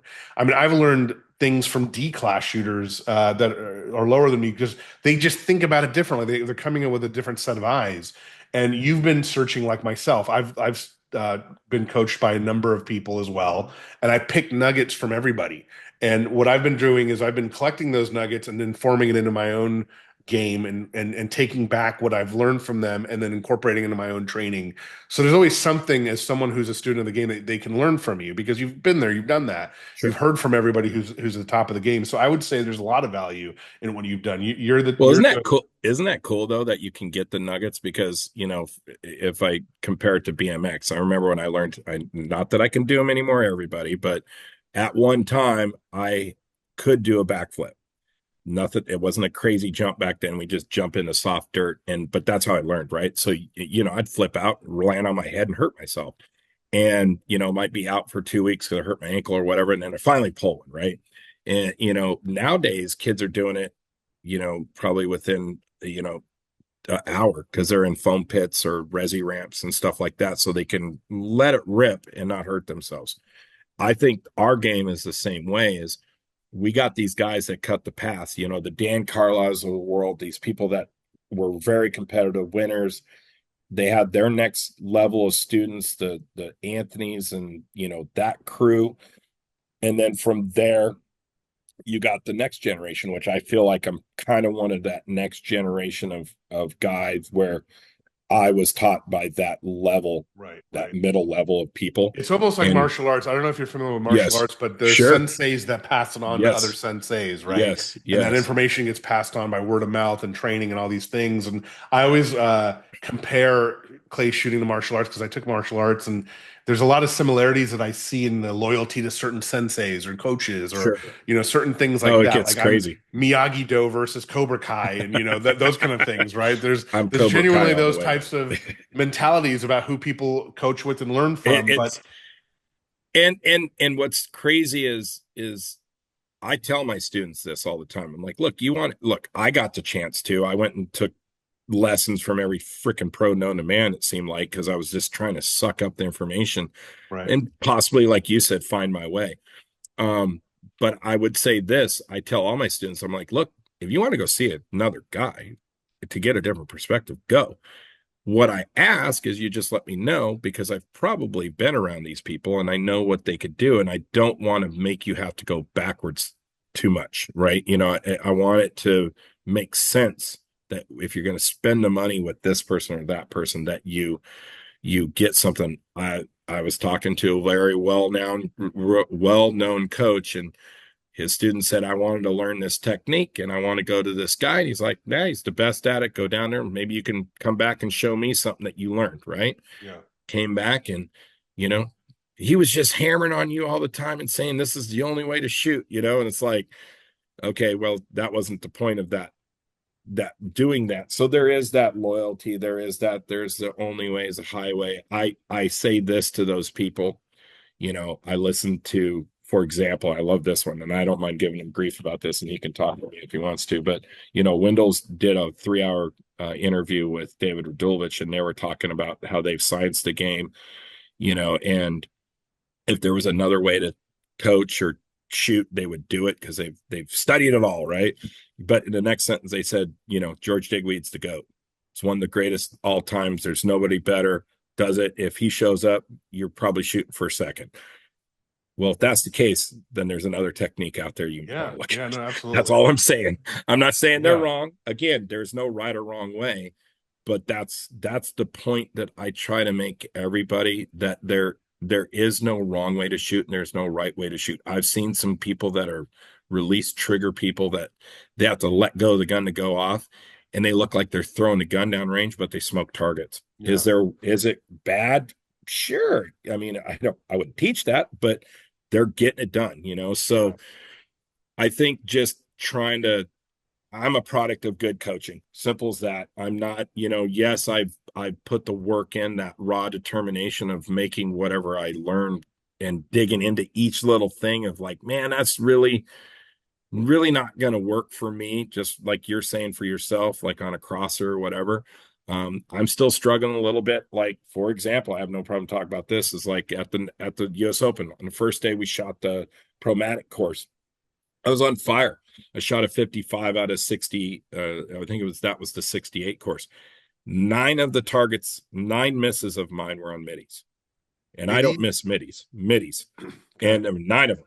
So give me You think 6 you were back, and I'm overleading on a them? absolutely, because the concept that I'm shooting right now, that I'm studying, like martial arts, what I'm studying right now, I'm not doing it right. And that's the hard part, because there's gun control in Right. what I'm learning from Brandon that is going to take a while. And he said that to me. He's like, dude, you're going to go up and down. You're going to have great times. You're going to be like, wow, this is the best thing ever. And then you're just going to crap the bed, and you're not going to know what happened. And I knew this. By Sunday, I fixed it. And how did I fix it? Well, did I stick to my guns like I've been trying to lately? No, I changed my style a little bit. And I went back to how I shot them in the past, and I never missed anymore, because that was the comfort zone. So, Right on. this is where I say yes and no. I think that there is, if you have that knowledge to be able to make those changes while you're shooting, I think you should do that. If it's going to present a higher percentage of a kill shot in the moment, is it the end result where I would do that every time? I would hope I can learn to control the other way I'm being taught right now, so I never have the question in my head.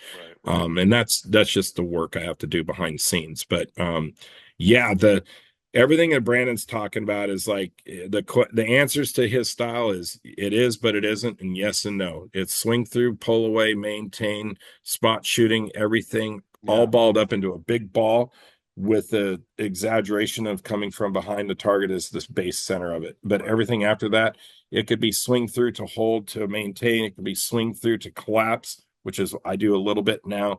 It can be so slow that it looks like a pull away. It could look like a spot shoot, that even though you're starting from behind, you're going right to one spot and it's bang, and it's a Right. spot shot. It So sounds like the evolution of coaching too, and the way people have been shooting now to till today.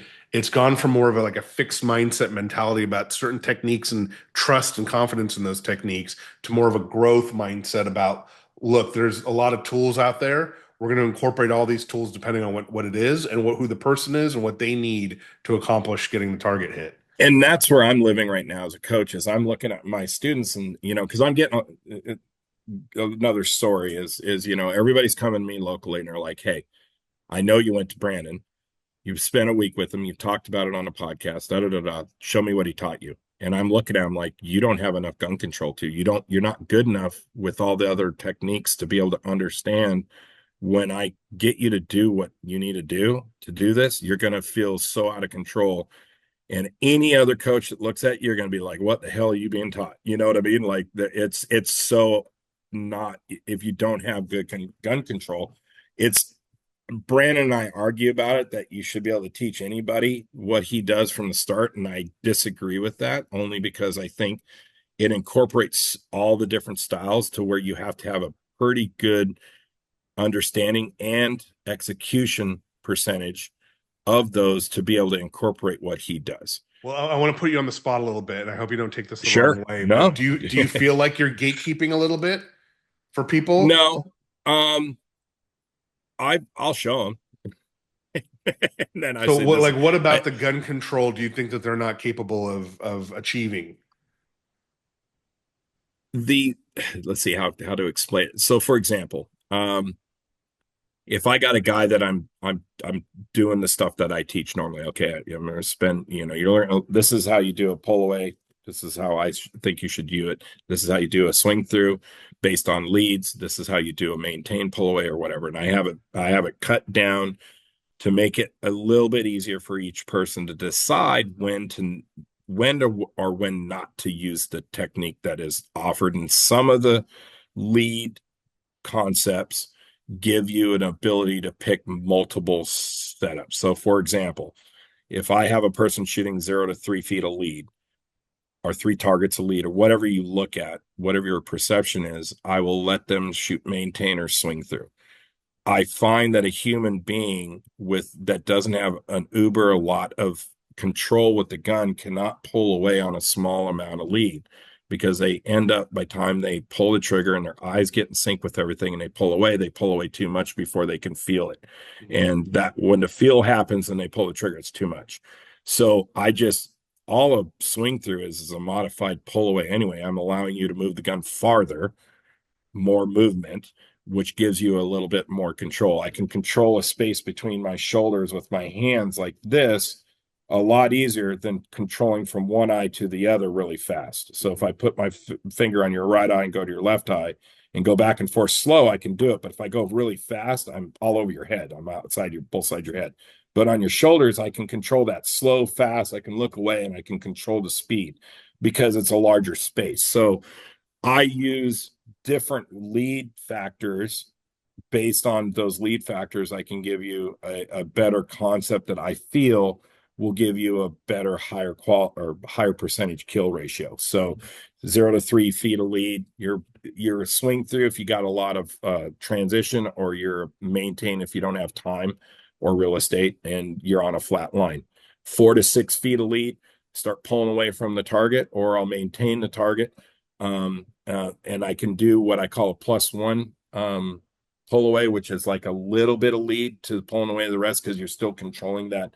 You're basically controlling like a 4 foot of lead by starting, a little bit in front. But usually I keep it pretty simple there. I do pull away or maintain, and then after 6 feet, it's a pull away if I have time. Maintain pull away of some form. I don't do maintain all the way because you're dealing with trying to be on line at a target that takes a shit ton of lead. You're trying to do too much stuff. I don't think it's not, I was taught from Wendell to do all that. Every one of those different leads you're going to do maintain. Here's the difference. If you can shoot, I remember when Wendell taught me everything, he says, I don't want to call from you until you've shot 3,000 rounds at every angle, at every distance that I'm giving you. So that tells me as a coach that those are very precise movements. And since you're working with your eyes and there's so much confidence that's needed to do a maintained shot with big leads, so you can understand where the barrel is to the line and all that stuff, that you have to shoot a lot. Sure. Phil Gray just did an interview with somebody, and he said, I shoot maintain on everything, and I don't feel good maintaining until I shoot 3,000 rounds or whatever he was saying, to get kind of back in a groove. I think anytime you can come from the target, you're taking some of the variables out, like with your gun control, because you're seeing the gun touch the target, and then you can spend more time looking at the target and not wondering where the hell the gun's at. I think some moves like a swing through have a little bit more barrel awareness, because you have to put the gun somewhere and end it somewhere, and you're always going faster than the target. So there has to be some switching back and forth of how much you're looking at the target, how much you're looking at the barrel, how much you're looking at the gap that you're trying to put on it. So when you start thinking like that from that perspective, I try to cookie cutter it into, I'm not saying you can't pull away on a 3 foot lead, but it takes more work to do that, in my opinion, for what I see people doing standing behind them. And I stand behind a lot of people. And, some people come to me and they're maintained shooters. They've been a maintained shooter since day one. And I'm trying to get them to get close to the target. And I go, you know what? They're not going to do that, because under pressure, when the flag stick is up and they're getting a score on the board, they are going to try. They will probably go back to what's comfortable to them. Right. And if they And hit that's why I always something, that wonder, gives like, them the confidence. I always feel like it's then up to that individual to learn Correct. all the techniques and then figure Yes. out what works for them in a given situation. One of the things that Ben said to me one time, he's like, put all the techniques in your pocket, go to a target, pull a Try them all technique out. out, and Yeah, shoot it. totally. And then after you shoot all of them until you hit it, 3 or 4 or 5 times in a row, pick one that you like the best and then just Right. grid the shit out That of it. makes sense. And I'm like, now I'm starting to, that's the science, right? And so I started doing that, and it works really well. What the change was for me when Brandon turned me around and like, stop shooting like you teach, is I know leads. I know what to do with the gun. I need to let my subconscious do it. And so he changed what I was doing. He also did it with, and I honestly don't think he understood when he did it, but he did it because of my character.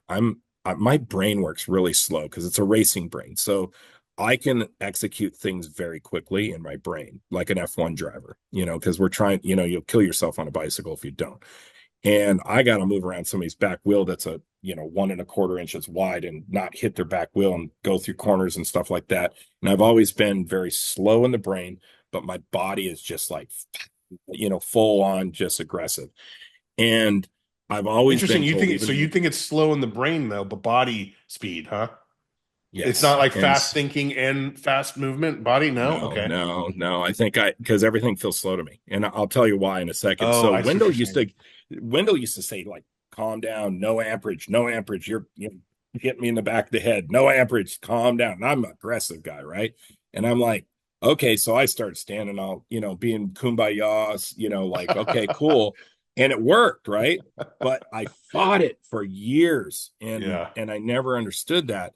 Because then I watch Corey shoot, and he's so aggressive, and I'm like, these dudes are just like getting after it. Well, then enter Brandon in the fold, and this dude he shoots offensively and aggressively, 100% all the time. He just does not care, because he doesn't care if he misses, because he knows he's going to miss less than you. He's going to miss, but he's going to miss less than you. That's his mentality, and that he's the best ever.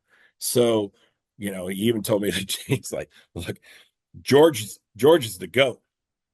His way and my way, we do the exact same thing. He's just sloppy, and I'm not. I was like, okay, I can't say he's not. I've seen George with the lasers, and he even said when he was interviewed by Anthony, he's like, I didn't realize how much gun movement he had.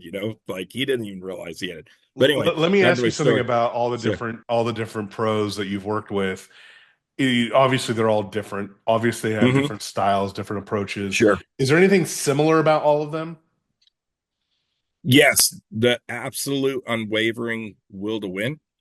So Okay. the Derek's, you take Derek, Anthony, Zach. Zach hides it really well though. But the guys that you see it in Derek. Derek's as good as his last win. The more that kid wins, the higher confidence, the higher it's harder to beat him. Brandon, same way. You just flat out just get after it and win and beat people. Just beat them down. Keep beating them and beat them more. Anthony, Corey, they want to win. They have this absolute desire. And from my perspective, as a friend of theirs and just somebody that hangs out with them, their absolute desire to win no matter what, or know that they can win is the second part, is their confidence in how good they are. And then the last part is they don't give a shit. And they don't care if they win or not. It's the weirdest I thing that think I I've know what ever you come mean. I think I know across. what you mean by it. Like They just they can move on from it a loss because they just they've don't lost care. because Like, they've won so much, but they've also lost so much too, right? And so they right. have to train themselves to move on from it Yeah. after And a I period of didn't time. understand that till this year. It's like, really honestly, until this year, it's like, because Brandon said it best. He's like, you gotta care. You cannot care when it matters the most. And I was like, huh. Oh, interesting. And these guys, when they lose it, they just lose it. They're like, yeah, I lost it today. They're mad because they spent all the money to go, or their time or whatever away from home, and they're like, shit, I just blew it. I'm not in a good mood. But I've they don't been beat around themselves up Anthony. about it.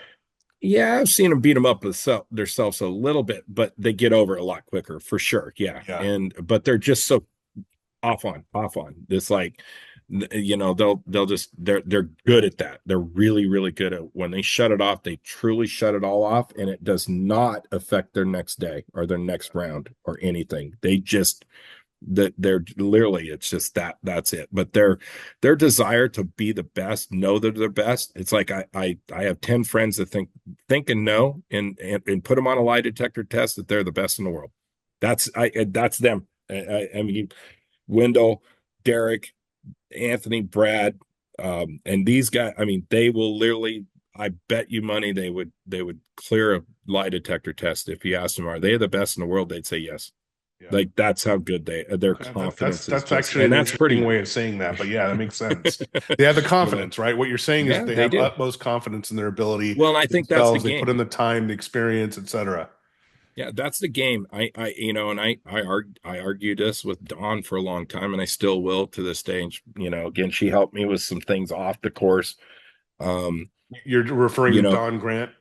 yeah, and I went through a course because I'm a studier, right? I love the game, right? So I wanted to understand the brain, and look, I've scienced the gun. Let's science the brain. I didn't really think I was gonna get anything out of it. I think she really helped me on some of my personal stuff, like making me aware of some stuff that I just kind of didn't wasn't aware of. But from a shooting standpoint, it just solidified the fact that confidence is the game. Right. And she'll probably disagree with that if she gets on a thing or does one of her things. I'm telling you, I believe this, and I've had conversation with Anthony, and is the belief is one and confidence is two. You have to believe you can win even when the chips are down, and you can't be negative, and you have to have confidence. Confidence builds, if I give you a skill, teach you something that I've learned, and you execute that skill and you break a target, you're stoked on me for teaching you that, but you're going to be stoked on yourself because you can execute that score, Right. that X. If you do it again, you get another X. The more X's you get, the more confidence you have on the skill that you learned from me. And then you're going to say, that was the way that I should have been taught because I'm winning with it. The hard part of this game is everybody's right, because I know people that only shoot with Wendell that win, and I know people that only shoot with Anthony that win, Yeah. and I know people that are only with Brandon that win, and George that win, and Ben that win, and they will all tell you that their way, or the next guy's full of shit, and they know what they're talking about, right? Sure. Sure. Some are more boisterous than others, and they're not wrong, but I think there's other ways around. Like, for example, Ben Hustway hates swing through, or not swing through. He hates maintain lead. Right. He refuses to do it. He teaches it, but he hates it, doesn't like it. But unfortunately, these some guns that are setting our targets are setting them where you don't have time to come from behind, or you got to get on the front. They're just sorry, um, so he does it, but he will talk the most amount of grief about it, and Sure. then he'll say, I will not swing through on anything bigger than whatever amount of lead. And well, there's two guys like George and you know Brandon that come from behind on doesn't matter what the lead is, right? So I'm surprised that there's a sentiment out there, and maybe it's changed, but I'm surprised there's sentiment out there that you wouldn't want to incorporate every tool in the tool chest, right? Because there's going to be a need in the situation for a specific technique I'm or, telling you right approach. now, that is where I'm at with what I do as a coach, because Yeah. it blows me away, dude. It absolutely blows me away that people, like, I've had people, partially People use because their of eyes differently, right? I mean, for example, yeah, just the way you see space, 3D, three-dimensional space, if yep, someone is seeing a target coming from the left and they stay maintained and they're keeping the barrel to the right of that target and they can sync up with that mm-hmm, movement, mm-hmm. that might just work for them from a visual I standpoint better than a I swing have a target for s- them. I'm gonna throw out Lenny here for a second. One of my really good friends. He's 67 years old. This guy has been Shout out to through with Lenny. me. Yeah, he's been with me since day one, since I came back from Wendell, and he knew I was with Anthony before that, and that's when he started getting coached by me. Was when I came back from Wendell, because he said something's going on with you, but I wouldn't tell him, and he just thinks I'm the sliced bread when it comes to coaching, because I always tell my students, if I'm not bringing something new to you, I will go out and pay for it to learn it, or I will send you to somebody that can do it better than me. And I have no problem, no ego with that. I don't care, because I'm just a product of good coaching. But what's interesting is he and I have studied what Brandon does. I brought back all that stuff when I was in Ohio last year, and I showed him, and he's like, it is amazing what you're doing with your gun, doing it this way. And I go, it's out of control, isn't it? And he's like, it's crazy, but it works. And I was still in the infant stages of it. He's sold lock, stock, and barrel to this style, right? But I had this epiphany about character and what people are and what they revert to. And this is what I was talking about earlier. And I was coming back from the Arizona State Championships. And it's like, man, not everybody's the same.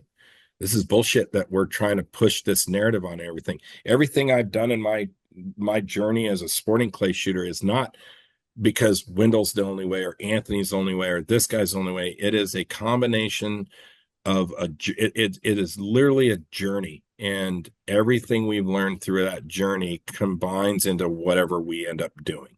And character has something to do with that. Your background has something to do with it. Lenny has a disability. And I was sitting there watching him one day, and I was like, I stopped him in the middle of the lesson. I go, I'm not going to teach. This is where you were asking me about, like, I'm not shortchanging somebody or trying to hold anything back, but I'm like, you can't do that move. I know you believe in it, but you're not executing. I'm like, if I force you and get in an argument with you, I can force you to do it. But when the wheels, when you're going after a score, you revert to your old way.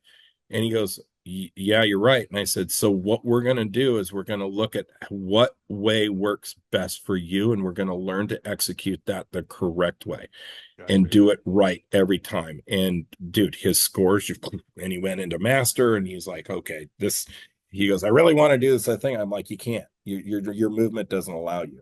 And that's just being a good coach of like putting up your hands and saying, you know what, I was wrong. I wanted to show you this and it didn't work for you. Let's Yeah. move Yeah. to something that does No, work. that makes sense. And I That's good study that with all my self-awareness. students. If I was standing behind you, and I know I've never taught you, and you've worked with Zach and Desi, I would never ever want to say, well, you're shooting wrong and this is, you got to do this. I'd be like, okay, what's he doing?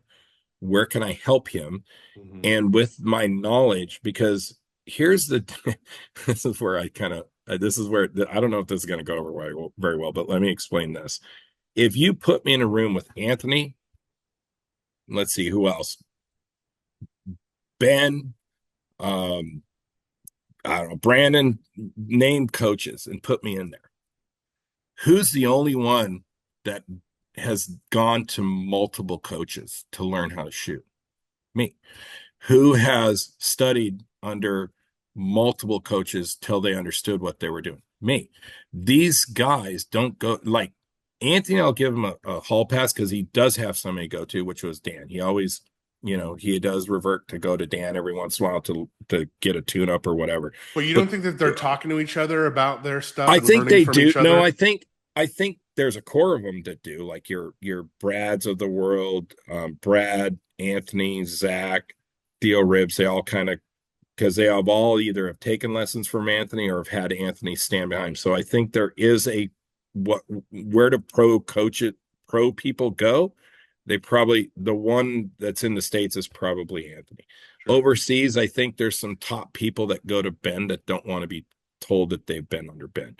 Um, but there's a lot of ego in our game, right? They're not there. A lot of these guys are going to figure it out themselves. They're not going to go, they don't want to have, I know somebody very, very well known that has won recently that has gone to Brandon and he wants to be named, there's nobody knows, right? And that's Yeah, I don't. because I'm curious. I hear you on the ego thing. I've seen it it happens. firsthand too. But Yeah. I also think like everyone is a student of the game if you're going to be shooting this, right? And the You would game think. continues to evolve Yeah. as time goes on. Target setters are getting more and more adept at tricking and fooling folks and Mhm. learning the game from the target setting standpoint. I think is probably your next evolution as a competitor Sure. is learning the target setting aspect of the game so that you know what the target setter is doing I too. agree 100%. Yeah, I so think so. It's part of it. But I look at, I mean, there are just some guys, some of the top guys in this sport, they're not going to go to somebody, because of whatever they do now. They're 100% convicted that that's the only way. well, let me ask you And this. Let me play the yeah, devil's advocate on that. Do you sure, think part of it also is there is a prop point, I think, that once you've learned what you needed to learn about shotgun shooting, now it's about your execution on what you've learned and making sure, sure that you can execute your style of hmm, shooting. This is where the style, correct, I think, comes in versus the mechanics and the science of it. It's figuring out what your approach is going to be for this. So sure, it's more of a individual journey at that point, not a hmm, external journey anymore. hmm. Yeah, I would say, like for myself, example, again, if I could get on my own way, it's probably there's factors there, and I know what they are. Part of it's there's lots of reasons, but doesn't matter.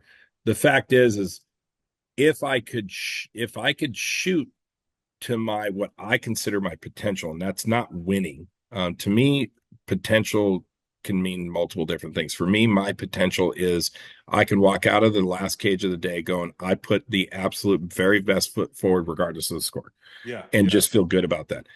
I have not done that since 2019 at any regional or nationals. Literally, last year at the nationals was the first time I felt like even though the scores were, because I'm doing something new, even though the scores were off, that was the closest I felt like I did in the past. Now winning locally, that's how I used to feel um, when everything was coming together, like shooting my potential. So when I went to the U.S. Open, I trained a specific way, and I got smoked, like you just said. The target setters got me.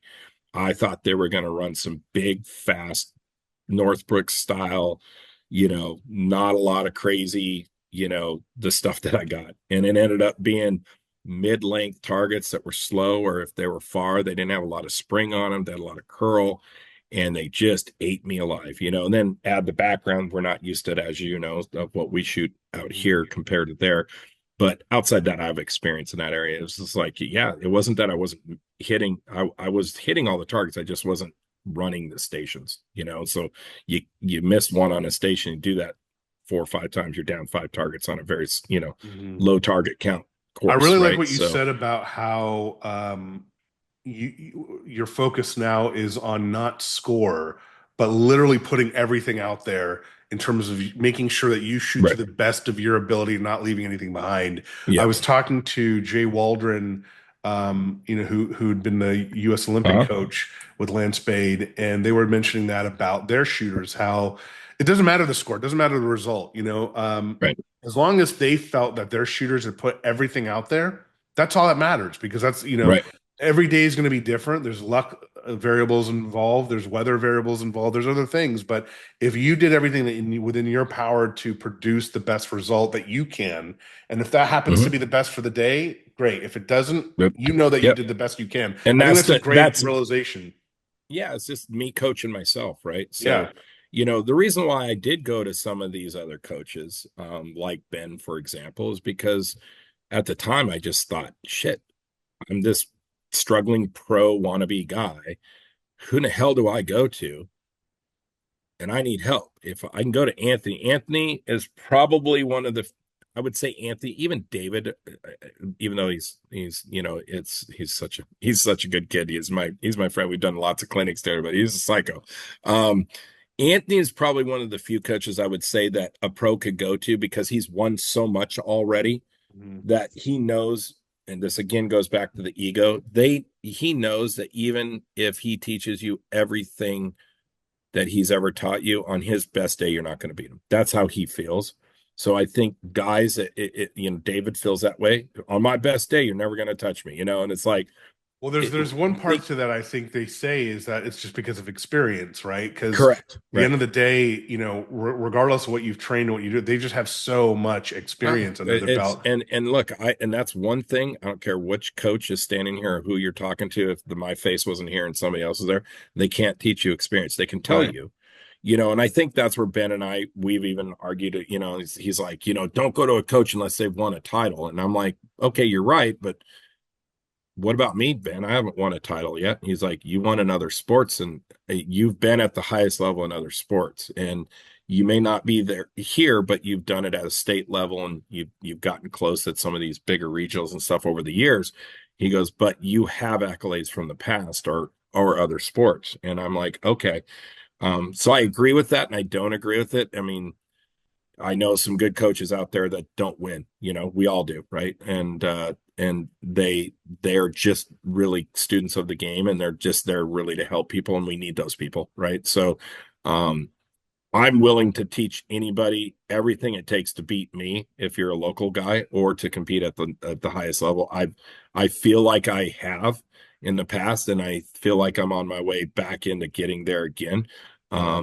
I'm just trying to find my way, like we're just talking about. But I think that these guys, it's crazy, man. It's just like we were talking earlier about my brain and my body going fast.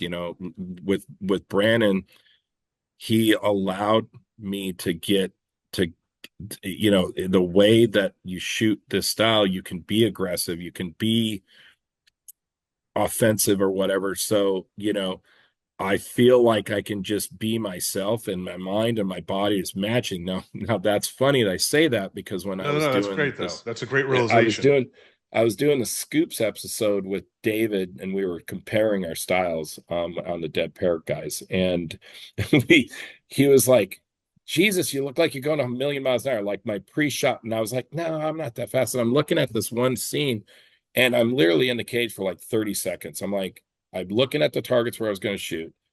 Loaded, called, pull, bang. Got rid of them. Loaded, called, pull, bang. Loaded, called, pull, bang. There was like nothing going on. In my head, it felt like that took 2 minutes. I know what you And mean. I I know and what you and I mean by told that. I told him, I said, dude, this has nothing about the zone or anything that somebody might say. This literally is my head. I can go that speed because my brain is going that slow. But I didn't realize that until I saw it. I was like, holy shit, I need to slow down. But I felt slow. It felt like it was And taking a while. Yeah, I know what you mean by that. it took forever. And I was like, oh my God. And we we're all laughing because I'm like, pull back. It's like somebody sped up the video because then it went over to David and they half screened it. And David looks like he's just like Uber and Moving in slow motion. motion. Yeah. Yeah. And so it's two different contrasting styles. But Yeah. again, um, I think yeah, I had that for a while where I was just like, who do the pros go to? And then I went to Ben for a while, and that was cool. That was a really cool learning experience, especially doing it online. He taught me some stuff about teaching online, and because I do a lot of coaching to the East Coast. I have some students over there, so we do online coaching. And I love the podcast stuff. I'm part of the Dead Pair guys as one of their coaches online. So I get to talk to people and spew some of the stuff that I feel like that hasn't been talked about out there. And Yeah, man. you've That's given awesome. me the platform to do that. I think that there's that's why you see Rad Chad. I didn't want to bring that back out because they used to call me Rad Chad in BMX, and the Rad Chad is twofold. It's one, to mask the actual feelings that are going inside when shit's not going right. I can smile and be rad, and you don't know that I'm pissy, because you don't want to see the other side, and that's not a Right. good side. And I know You some don't of want to my see friends bad that, Chad. yeah, they don't A want to see mad Chad, Steve. even. I call him Steve. When Steve comes out, Steve's not fun to be around. And my friends, they saw it this weekend. I was really frustrated because of the fact that I trained my ass off this thing. And I know I was training my ass off because I've been shooting more than a lot of people have around this country because we're in the summer over here all year round. So Right, right. I just screwed up, and that's experience. I didn't think it was going to be that, and I just could not handle that the way I was Don't beat yourself up training. about it, man. I still think So you did a it's relatively just good been score there it's just too. the Still, same it's it's the just same thing at a different yeah. shoot, the same thing But happened. But here's the question that you got to ask yourself that you just said, sure, right? Did you put everything out there? I did on Sunday. When you get to a point where I'm not doing the thing where I miss a bunch of targets and I just, call pull and shoot the air anymore. I used to do that every once in a while. I try to salvage my rounds, but, Shoot the you air. know, I like that. um, I tried salvage my rounds, but just it wasn't a joy. I wasn't Yeah. having fun with that. And I talked, there's one thing that Don taught me is like, part of getting back to winning and I live to win. I know this is, again, probably not the best thing to do because it can cause some issues mentally. Some people are like, I hate to compete, but I love to win so much that's why I compete. I like to win at anything I do. I like to be the best at whatever I do. And, like, for example, surfing, I cannot surf. I do it all the time. And I just can't get it, and it's so frustrating that I'll put the board down for 6 months. It's like, dude, just got in the water. It's like, nope, not going to do it. I suck at it. But like, yeah, that's why I have excelled at things I've done. I've excelled in business. I've excelled in, I wanted to be the best marketing guy for Shimano when I was the marketing guy, and now I'm in Right. sales and I want to be the best sales. And I want BPSI to be a group. I don't want to just be an instructor. I want to be a coach. I want to help people. I want to yell at people and, be that ass coach that, pushes them, and they're like, Well, why you speaking got to of be such a dick? yeah, And then they win, and then they feel good about it. speaking of BPSI, I'd like to cap our conversation on that on your coaching. You've talked about there's a generation, like let's call it the Dan Carlisle generation, right? And then there's the Anthony generation, and then there's the your generation. And I don't mean by age, I mean in terms of passing the knowledge down, Coaching. right? Yeah. Yeah. For Now that sure. you're coaching some of these younger folks, right, and other up and coming shooters, and again, not by age, just younger shooters Mhm. by their experience level. Are you seeing anything that they're doing differently that you're incorporating into what you're doing and how you're doing it, or is that I think they're just learning such a God, the speed at which they're learning yeah, is just so crazy fast. Like, look, man, I had to go, like you were asking me, who's my influence? I said Zach, and then it was Anthony, and then Wendell.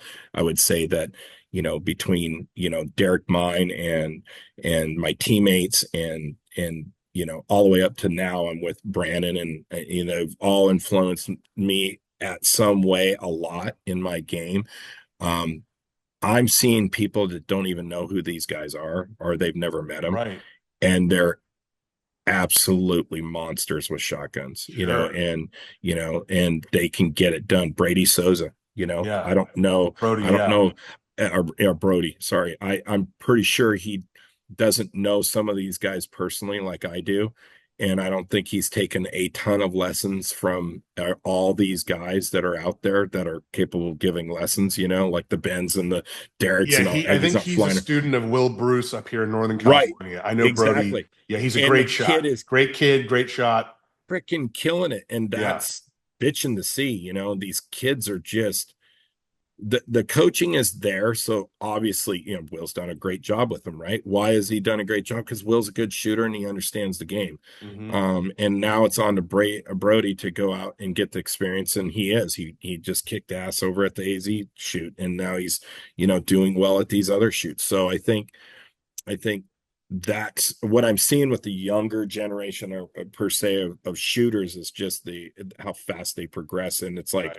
man, I don't know if I should give them the information I want to give them today, because they're not going to absorb it, but they are. They're Yeah. just, because it's we Well, didn't. the information's more readily available now, right? I mean, Yeah, there's and there's there's training videos, there's there's podcasts, there's tons of yeah. coaches now, and those coaches have gotten better. You've gotten better as a coach over the years as Mhm. well, right? So the Right. information and data download is more Oh, I accessible. I just I just had a guy the other day, a new student, come to me, and he's like, "Okay, well, I spent a year with Ben, and Ben told me to call you since you're here and I'm in California." I was like, "Cool."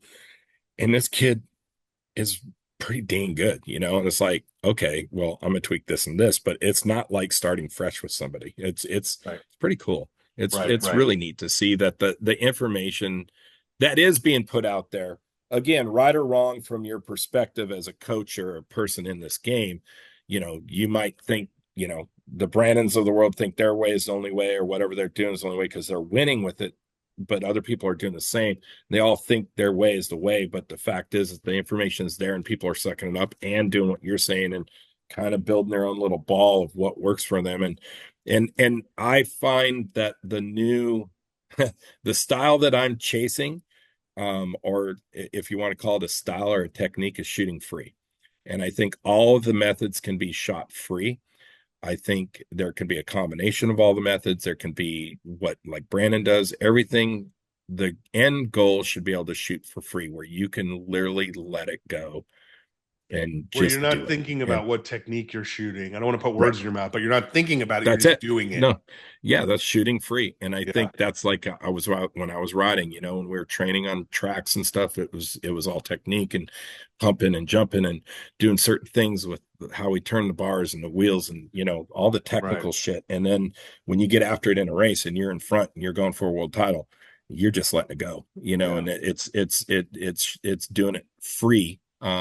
And but everything's still there, Would but you say having a good that's base. going from shooting consciously to subconsciously and just letting your, what you've learned kind of shine in your style and your art form of shooting, if you will? The answer is yes and no, because I agree, like with Ben, he shoots consciously on everything, and Ben's probably one of the best shooters in the world. um and he knows exactly where he's putting his gun on every shot. I think shooting totally subconsciously can hurt you too. Hmm.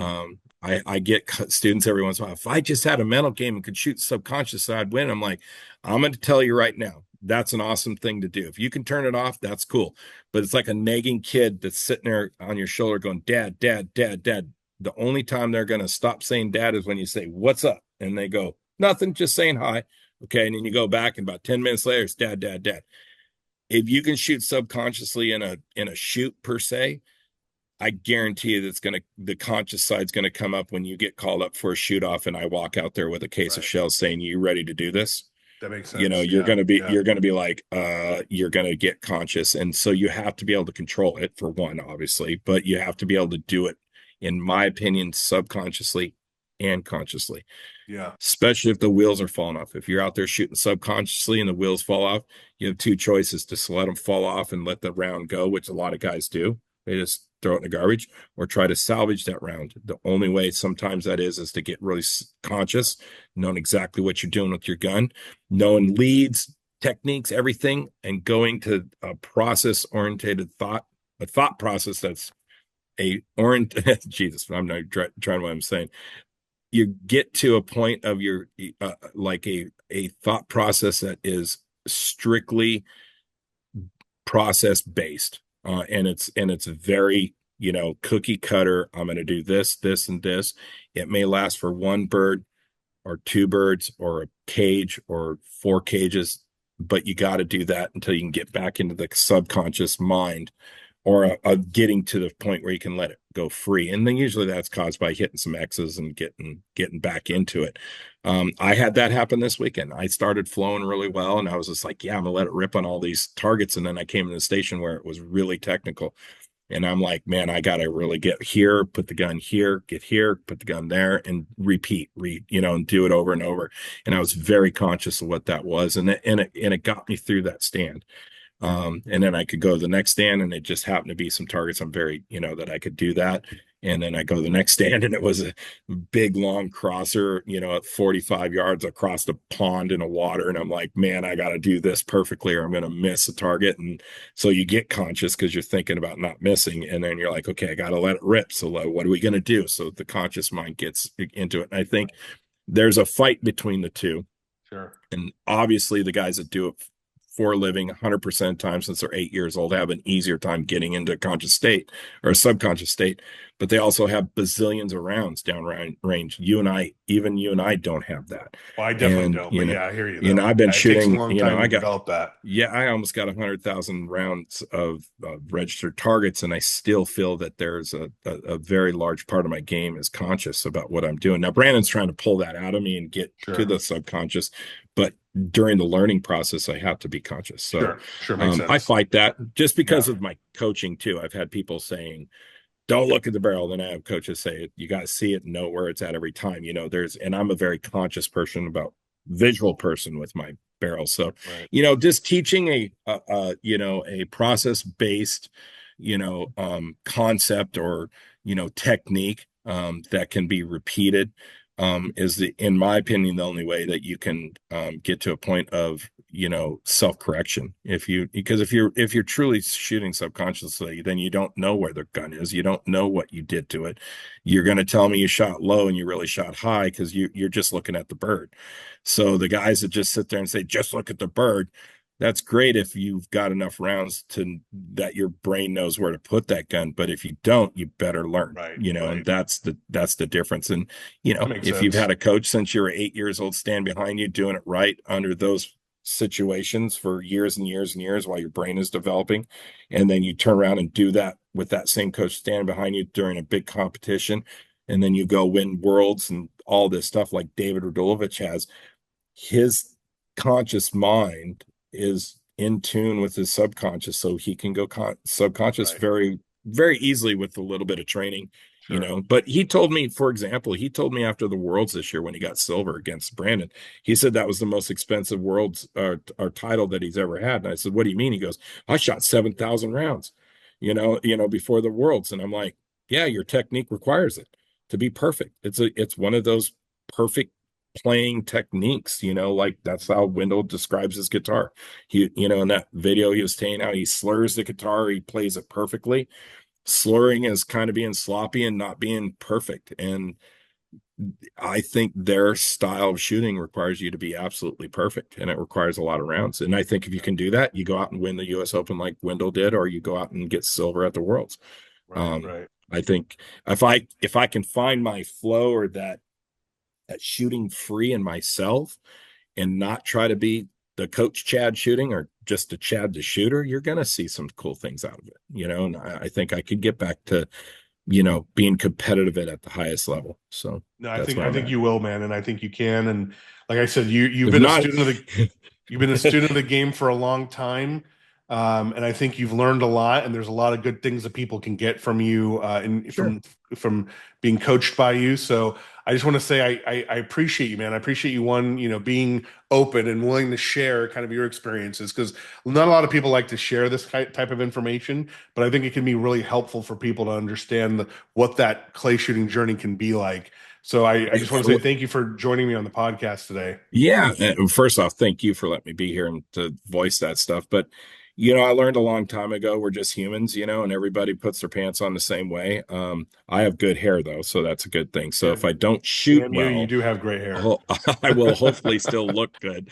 But yeah, I think, I, I'm trying to find the path of just having the most. We get to go out and shoot clay targets. I was just telling my girlfriend, my fiance, it's like, why am I pissed off at the U.S. Open? I'm at Providence Hill, which is probably the most gorgeous club I've ever been to. I'm sitting under the five stand that's covered with fans on it. We're having a blast. I've spent so much money on five stand practice because it was so much fun, and I get to go shoot clay discs in the woods with my friends that I love and dearly, and I got great sponsors. I mean, Jesus, I mean, who you got to covet those guys. I mean, if it wasn't for Blazer, Fiocchi, Ranger, and all the guys, Bear Pelt, I wouldn't be anywhere in this game because I can't afford it. I didn't come from money. I don't have a family behind me doing this. This was all on my own, which is probably a stupid idea. I keep on picking sports that I don't make a lot of money in.